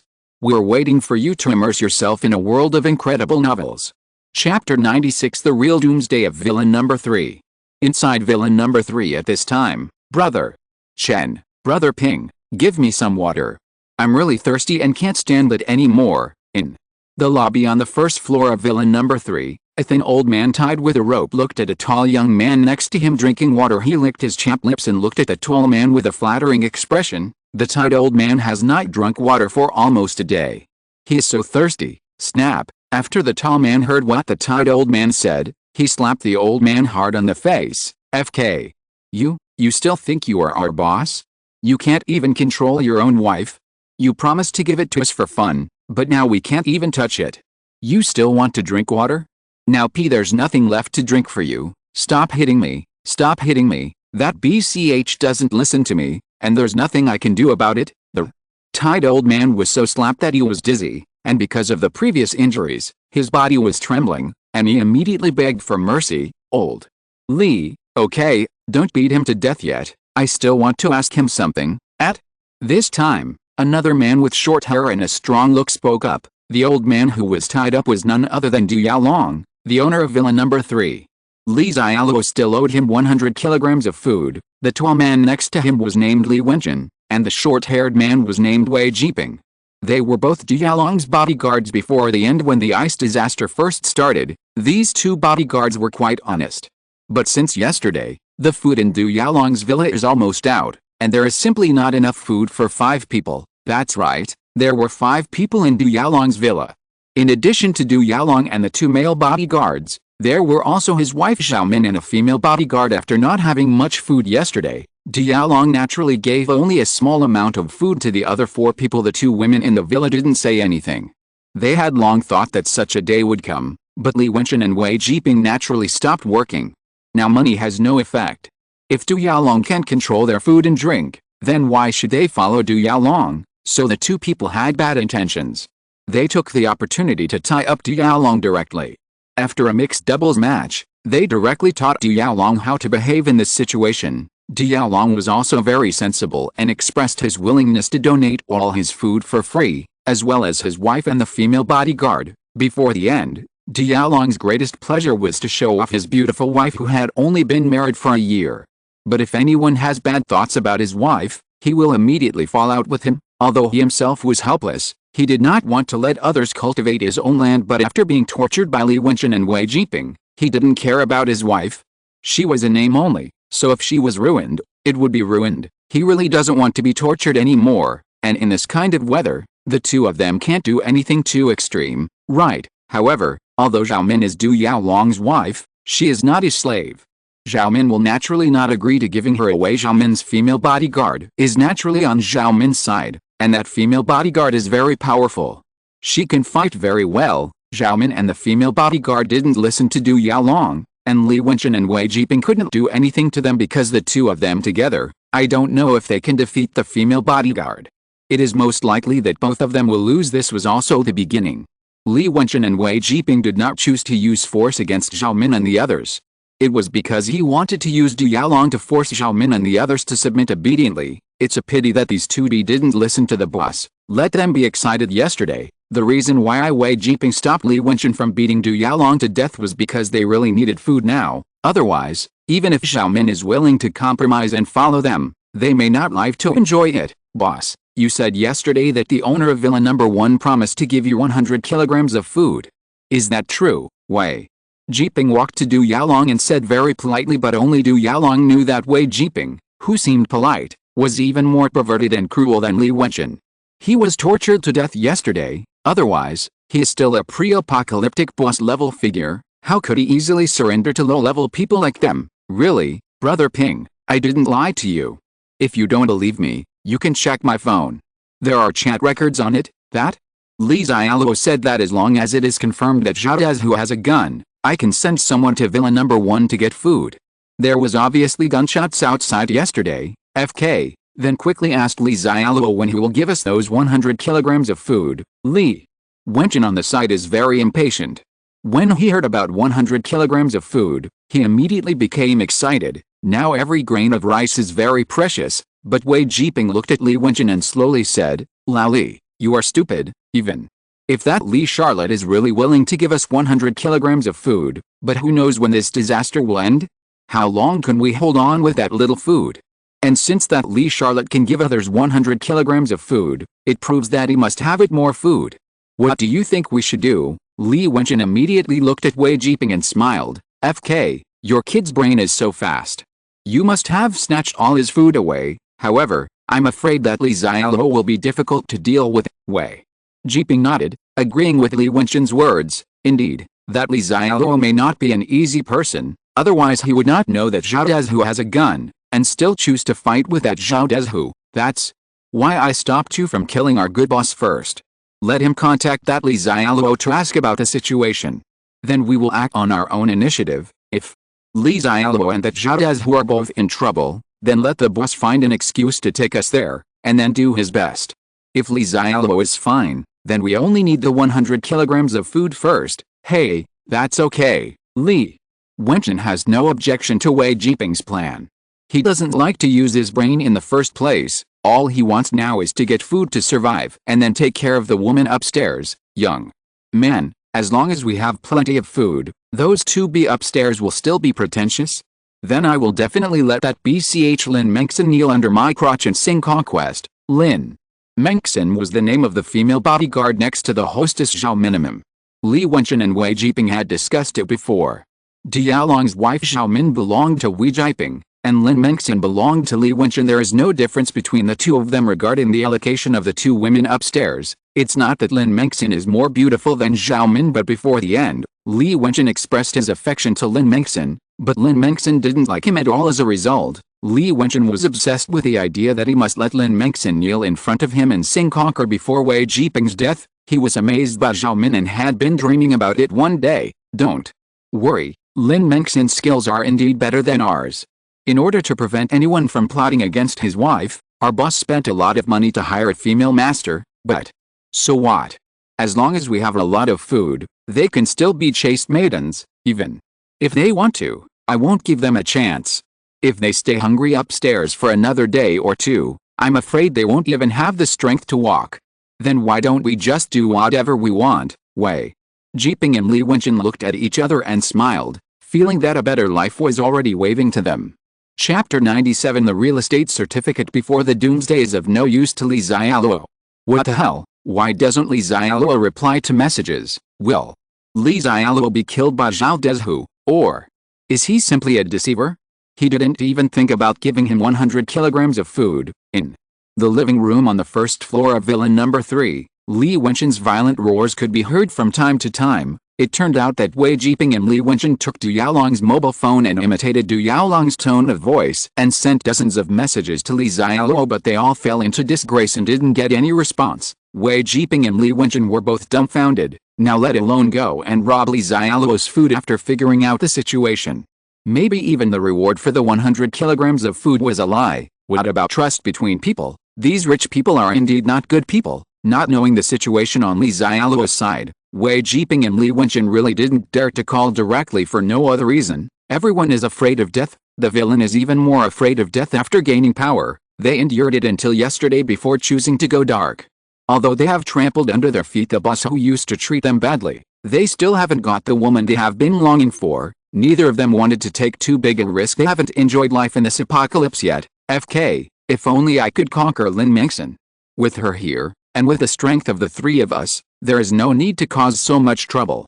We can just kill the Li Xiaoluo's villa. Li Wenchen looked at the second floor of the villa irritably, and he knew that the woman on the second floor must also be secretly watching the situation below them. Although he didn't want to admit it, that woman was indeed somewhat better than him. If that woman is willing to FK him, how could they be as passive as they are now if they all work together? Although Wei Jiping on the side always felt that Li Wenchen's head was filled with water, he still agreed with what Li Wenchen said. It is said that before going outside, you must first settle down inside. He did not dare to go to Li Xiaoluo's place easily. In addition to fear of danger, more importantly, he was afraid that after they went out, Lin Mengxian would take the opportunity to lock them out of the villa. At that time, they were really in a dilemma. This is the serious drawback of not having a stable rear and being internally disunified. If Lin Mengxian can submit to them, then even if they encounter difficulties when they go out to deal with Li Xiaoluo, the worst they can do is to retreat. No, we still have to find a way to take down Lin Mengxian first. Wei Jiping made up his mind again. However, Lin Mengxian is already very skilled, and she has blocked the stairs leading to the second floor, and can deal with them from a high position. So there is definitely no hope in forcing her, but Wei Jiping didn't believe it. They hadn't eaten or drank for almost a day. Can they really resist the temptation of food? Lin Mengxian, Zhao Min, I still have 3 loaves and 2 bottles of water here. As long as you join us and follow us, I will give you 2 loaves and 1 bottle of water immediately, and I promise to go out and find food and won't let you go hungry. Surrender. In this kind of disaster, there may not be many people left alive. What's the point of persisting like this? Lin Mengxian, did you see that what I'm holding now is bread and water? Do you want to eat it? I didn't bring any weapons.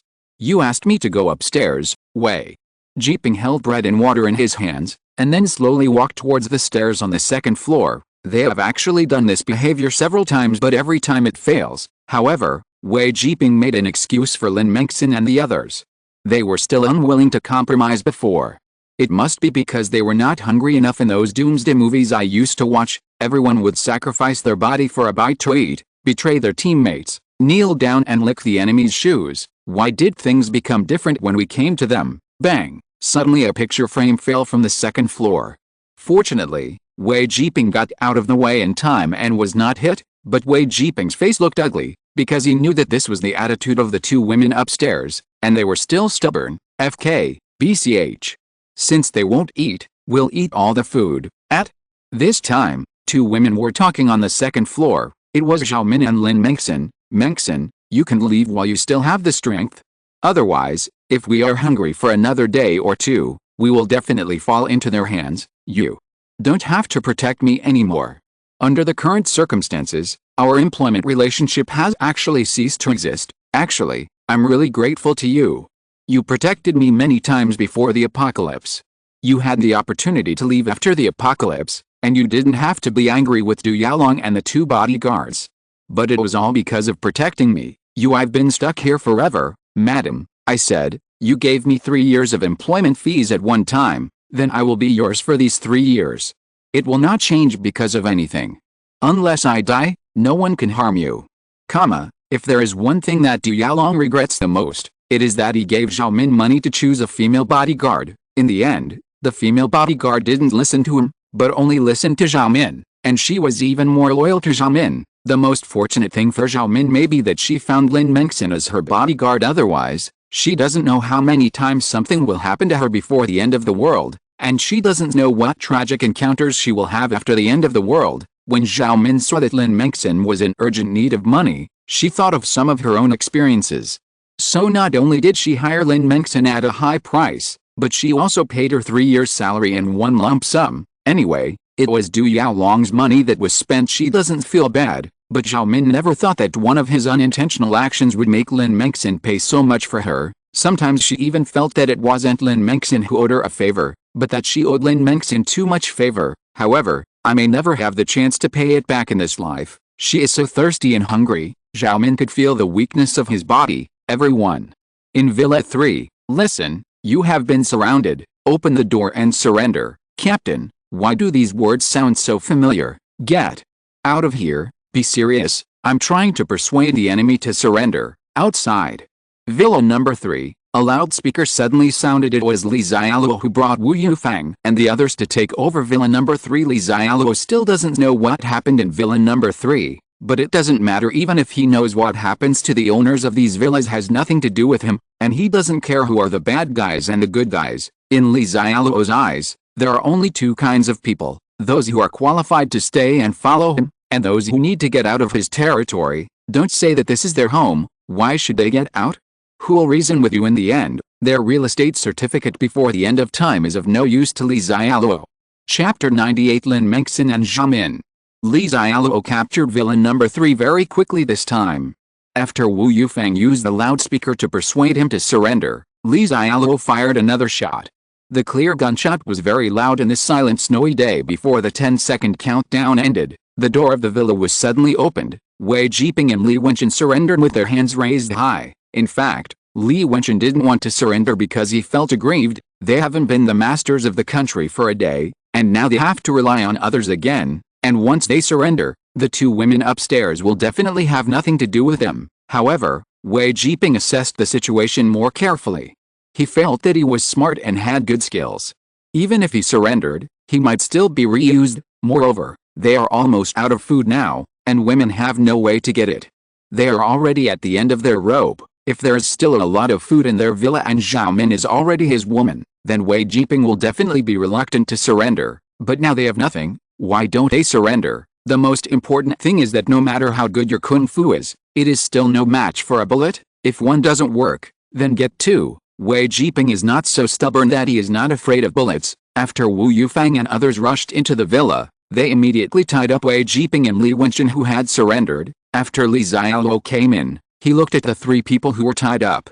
Although Du Yaolong was tortured a bit horribly, Li Xiaoluo still recognized him. After all, he sent a photo to Li Xiaoluo yesterday. Although the focus was to show off his beautiful wife, Li Xiaoluo did not expect that the old man would show off to him yesterday and earn 100 kilograms of food from him, but he would be like this today. Hey, Li Xiaoluo really never thought about defaulting on the debt, but looking at the situation, the old man may not be able to use it. Li Xiaoluo said, "There are only 3 people in your villa." Wei Jiping immediately replied, "Brother, there are 2 women upstairs, but they will not give in, won't give in. Li Xiaoluo glanced at Wu Yufeng. Wu Yufeng immediately understood that it was their turn to work. The boss takes care of them, just to deal with those who are disobedient. Just now, Wei Jiping and Li Wenjin surrendered so quickly that Wu Yufeng felt that they had no sense of their existence at all. Moreover, there were still 2 women upstairs, and Wu Yufeng and the others said they were not stressed at all. But Li Xiaoluo had just lit a cigarette downstairs and hadn't taken 2 puffs yet. Then I heard a dong-dong sound. Someone fell down the stairs. Wu Yufeng came to Li Xiaoluo with a sneer on his face.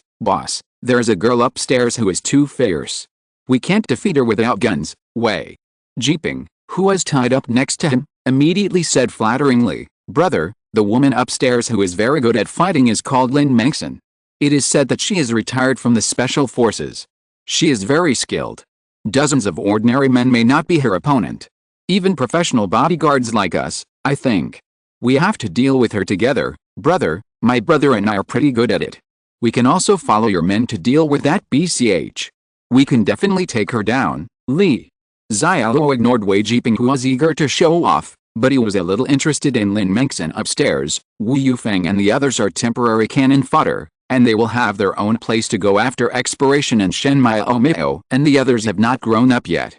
In fact, there are really no people available to Li Xiaoluo now, so when he met a powerful woman here, Li Xiaoluo naturally had some ideas. Li Xiaoluo has always felt that he is a great lord who attaches great importance to talents. For example, Shen Miao will be very powerful in the future and definitely a talent, so Li Xiaoluo made her his lord's wife. Shen Yanyan will be good in the future.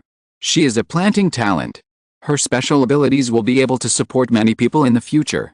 She is also an indispensable talent for the development of the territory, so Li Xiaoluo made her his sister-in-law. It is said that half of the sister-in-laws belongs to her brother-in-law, and Li Xiaoluo can give her half of it. Qin Yumi will be a medical talent in the future, so Li Xiaoluo made her his personal maid. There is also the long-legged Zhou Xiaotong. Li Xiaoluo made her the personal secretary who knows his most secrets. The above is enough to show that Li Xiaoluo attaches great importance to talents. Although this woman named Lin Mengxin is definitely not as important as Shen Miao and others in the later stage, she is still a pretty good talent in the early stage if she joins.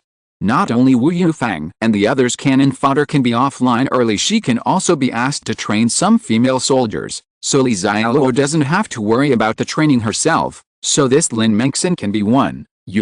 I'll wait downstairs. After saying this, Li Xiaoluo walked upstairs in person. Wu Yufeng and the others were stunned. Is the boss going to take action himself? But the boss won't destroy the flower again, right? In their opinion, if the boss takes action personally, he must directly use the gun, but the boss's gun is particularly prone to misfire. Although Wu Yufeng and the others were beaten just now, they also saw that the woman upstairs was very beautiful. It's a pity to be killed like this, but no one dares to say anything about Li Xiaoluo's decision. What happened yesterday is still vivid in my mind. Li Xiaoluo slowly walked up to the second floor of the villa. What surprised Li Xiaoluo was that when he came up, the woman named Lin Mengxin did not ambush him at the stairs. Li Xiaoluo went up to the second floor easily. This made Wu Yufeng and the others downstairs dumbfounded. You shouldn't treat them differently, right? Even Wei Jiping and Li Wenjin, who were tied up, looked confused, and then they kept cursing the quintessence of China in their hearts. Sure enough, they are to be. They thought they were such chaste and fierce women. Now that they see a powerful person, they lick them directly. Before co-riding, I just looked down on them. After Li Xiaoluo arrived on the second floor, Xiaomin and Lin Mengxin were standing there looking at him in a lively manner. As for who is Xiaomin and who is Lin Mengxin, even though Li Xiaoluo didn't see Xiaomin's photo yesterday, he can tell them apart at a glance, because the two women are so easy to distinguish. They are simply two extremes in temperament. The woman standing in front is very tall, has exquisite facial features, and calm eyes, and looks very heroic. The woman standing behind her was tall, with a very beautiful face and skin as fair as milk. And she has a noble and elegant temperament. She is definitely an elegant and beautiful goddess. Even the well-informed Li Xiaoluo had a flash of surprise in his eyes. Why did you stop me when I came up? After Li Xiaoluo looked at the two women, he looked at Lin Mengxin and asked. At the same time, Li Xiaoluo used his probing eyes on the two women. Lin Mengxin, friendship level 50, potential value 30, special ability, none. Zhao Min, friendliness level 46, potential value 15, special ability, none. The friendship between the two women is above 40, which is a passing grade. Lin Mengxin looked at Li Xiaoluo and said coldly, because you are their boss and you have a gun, and I admire your courage. How dare you come up to the second floor alone without even holding a gun in your hand? Maybe this is my only chance. Just to control you, Li. Xiaoluo smiled and said, that's right, it suits your temperament quite well, and you can speak quite cheerfully. Well, let's make a bet. I don't need a gun. Let's have a fight. If you win, I won't embarrass you too, and I can even give you some food. I win. You will follow me from now on and obey all my orders. Lin Mengxin and Xiaomin both looked at Li Xiaoluo in astonishment.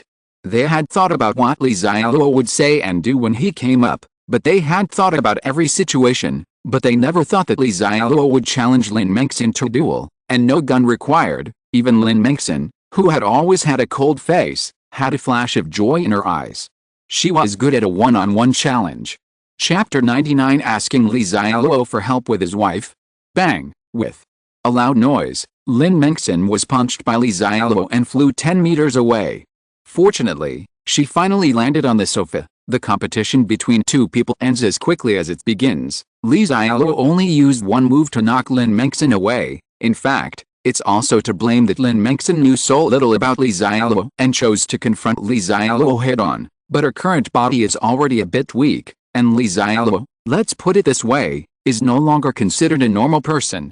There is no problem in killing a cow with one punch. If we talk about fighting skills, Li Xiaoluo may be a little lacking, not as good as a professional like Lin Mengxin, but when it comes to simply comparing strength, what is the concept of 10 times? That's not just the combined strength of 10 people. I lost? How about you take a rest and eat something?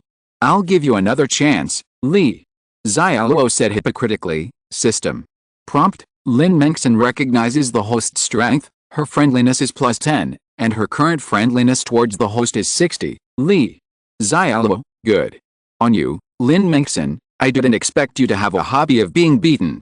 After one beating, your friendship level increased by 10 points. This works great. Lin Mengxin shook her head. No need to compete. You are too powerful. I am no match at all. This is the first time in Lin Mengxin's history that she feels a deep sense of powerlessness from the bottom of her heart. In the past, even if it was her instructor or someone who was more powerful than her, she never thought that she would be unable to defeat her opponent. There's hope if you work hard, but for the man in front of her, she could only say he was a monster. She didn't want to feel that powerful power anymore. It's not something she can surpass even if she works hard. Xiaomin, who is watching the battle on the sidelines, was also dumbfounded, and then extremely shocked. Maybe besides Lin Mengxin herself, she is the one who knows best how powerful Lin Mengxin is. If it were an ordinary man, Lin Mengxin would definitely have no problem hitting not only 100 people at the same time, but 10 at the same time. Even the professional male bodyguards recruited by wealthy people like Du Yaolong are no match for Lin Mengxin,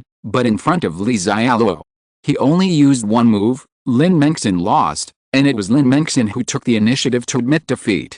If she hadn't just seen Lin Mengxin being beaten so far away with her own eyes, Xiaomin almost suspected that the two of them were involved in counterfeiting. When Li Xiaoluo came down from the second floor with two women, Lin Mengxin and Xiaomin, the men in the lobby on the first floor, were dumbfounded. Why did this BCH Lin Mengxin surrender without hearing the gunshot? Does Li Xiaoluo really have the aura of a domineering king? However, after Wu Yufeng and the others saw Xiaomin, their faces immediately looked like pig brothers. Xiaomin's beauty was well known in the entire Longding Villa area before the end of the world.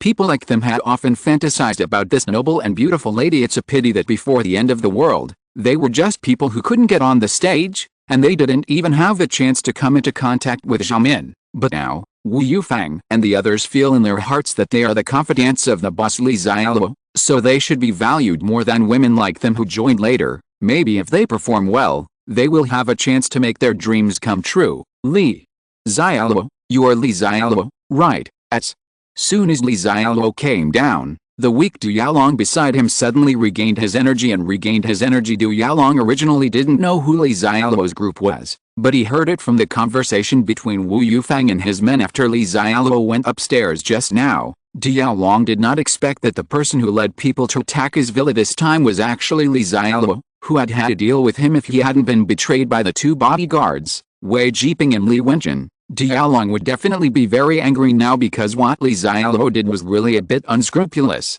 But now Du Yaolong is quite happy. It is better to fall into the hands of Li Xiaoluo than to fall into the hands of Wei Jiping and Li Wenjun, because Wei Jiping and Li Wenjun were his two dogs. Being bullied by his own dogs made Du Yaolong extremely humiliated. After all, Li Xiaoluo was on the same level as him. Even if he died in Li Xiaoluo's hands, he could accept it in his heart. Li Xiaoluo, did you snatch your gun from Zhao Dezu?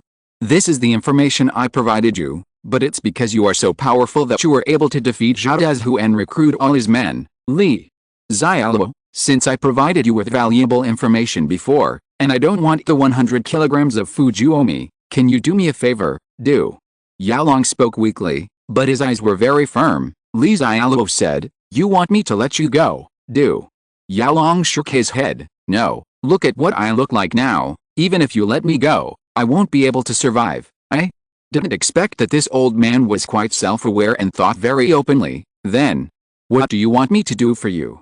Tell me. In fact, under normal circumstances, I am a man of my word.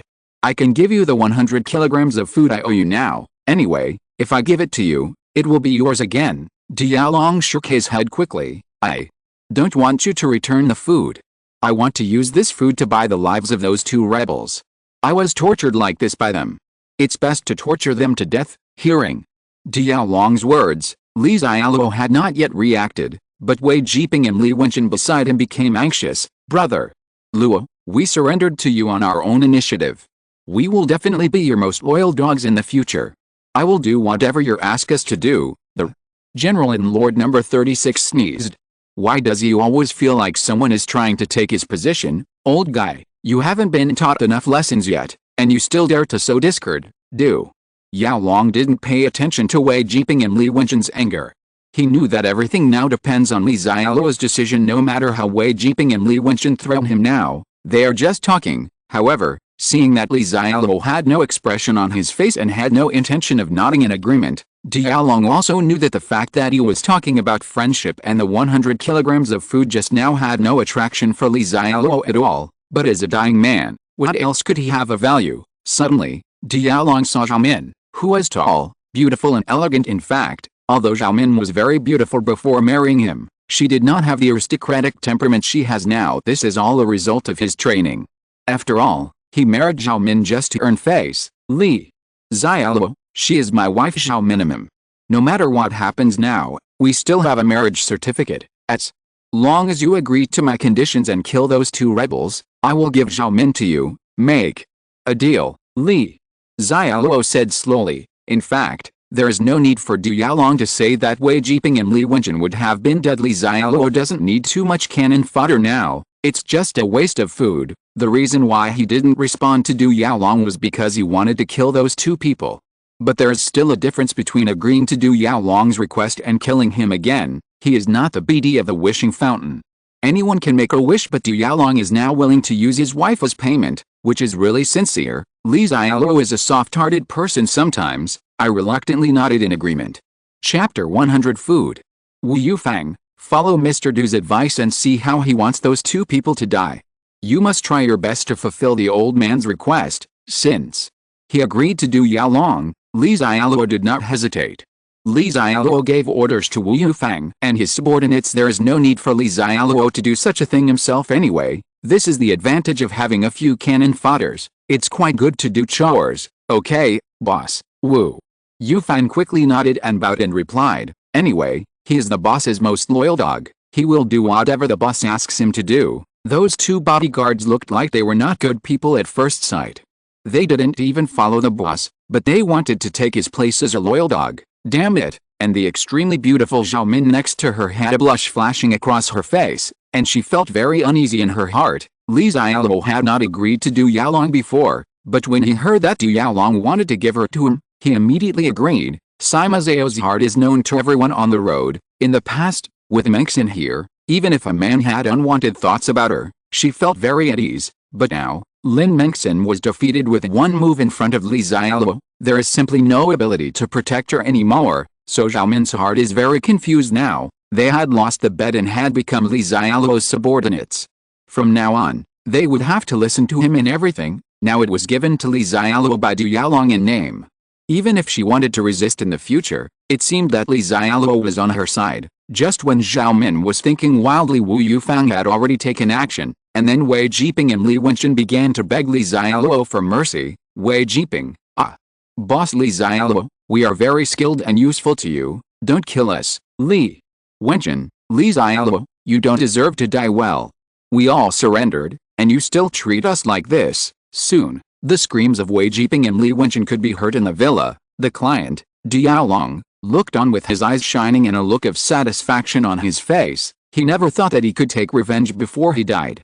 Seeing these two rebels die in front of him, he could really rest in peace. And Li Xiaoluo also constantly received the system's voice prompting that Diaolong's friendship level had increased. But Li Xiaoluo blocked it directly. It doesn't matter. Li Xiaoluo has never even bothered to use his exploratory eyes, not to mention how friendly they are. Soon, the scream stopped, and Wei Jiping and Li Wenchen were completely silent. The two people died of incomparable regret and the pain of torture. If God gave them another chance, they would have fought hard to get to the second floor last night, so they might be able to catch Zhao Min and Lin Mengxin. They have fantasized about these two women for so long.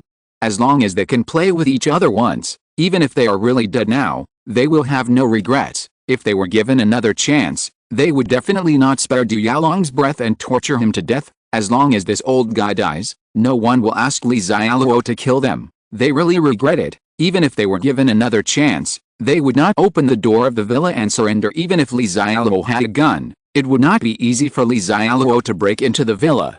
At least they would have to make Li Xiaoluo's men pay some price. I regret it too, but no matter how much they regret, it's useless.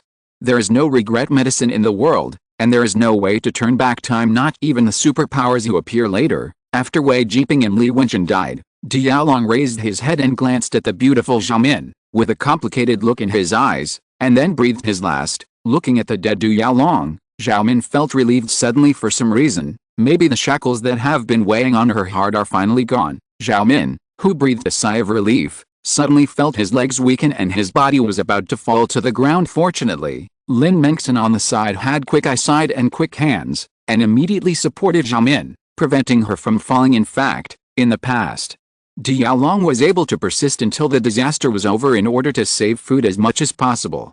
So except for himself, everyone else in the villa can only eat one meal a day. Yesterday, two bodyguards, Wei Jiping and Li Wenchen, rebelled and took over the food and water stored on the first floor. Lin Mengxin and Zhao Min stayed on the second floor without any access. Lin Mengxin is okay, her physique is good, and she can still persist now, but Zhao Min was already at the end of his strength. Helping Zhao Min to the sofa, Lin Mengxin quickly ran to the place where they put the food, but unfortunately it was already empty. The last bit of food was eaten by Wei Jiping and Li Wenchen. Lin Mengxin walked to Li Xiaoluo and looked at Li Xiaoluo with an anxious look in her eyes. Mr. Li, madam, she needs food and water, otherwise her body will not be able to survive. As long as you can give madam some food, I will listen to you in everything from now on. In fact, Li Xiaoluo knew the reason for Zhao Min's situation without asking. In this apocalyptic world, food will always be the biggest problem for survivors. I have set a rule in the morning. From now on, those who follow me must work first if they want food. And how they live and how much food they can eat depends on their own performance. Hearing Li Xiaoluo's words, Lin Mengxin's face was extremely anxious. With Zhao Min's current situation, where can she work first? But she didn't know how to refute Li Xiaoluo. After all, Li Xiaoluo didn't owe them anything, and just now she promised to listen to Li Xiaoluo in everything from now on, which was actually included in the previous bet. But I am a person who cherishes talents. I usually take some care of talents. You guys wait, I'll go to the cart to get her some food. Thanks, Lin. Mengxin had a rare smile on her face. Li Xiaoluo came to the snowmobile outside. In fact, there was no food at all on his snowmobile. All the food was in his system space, but apart from being in front of Shen Miao and the others in Villa Number 1, Li Xiaoluo didn't want to expose the existence of his own space when he was outside. It's not long since the end of the world has just begun, and his strength is not yet invincible, so it's better to keep a low profile as much as possible. Soon, Li Xiaoluo walked into the villa carrying an incubator. Eat, my meal is not cheap now, you should work hard to repay it in the future. Lin Mengxin nodded. She did not understand what Li Xiaoluo meant, but she also knew that at this time, A piece of bread or a rotten vegetable leaf were extremely precious. The value of food at this time cannot be measured by its pre-apocalyptic value. Lin Mengxin couldn't wait to open the incubator. Originally, Lin Mengxin thought there would be some bread or rice inside, but inside the insulated box, there were actually several insulated rice buckets exposed. What kind of food is this? Is it so troublesome to save? Not to mention Lin Mengxin, even Wu Yufeng and the others were a little curious. Yesterday, Wu Yufeng and the others stayed in Villa number 10. Li Xialuo did not take away the food in Villa number 10. After all, Li Xialuo still needed them to work, so Wu Yufeng and the others are not hungry yet, but at this time, they were also very curious. Their boss brought some food in the car. Is it necessary to engage in such a big battle? What is so delicious? End of this chapter. Thank you very much for reaching the end. Don't forget to like. Looking for more exclusive content and immediate access? Subscribe to our Patreon. Remember, every like, subscription, or donation encourages us to continue. Thanks to everyone. See you in the next video.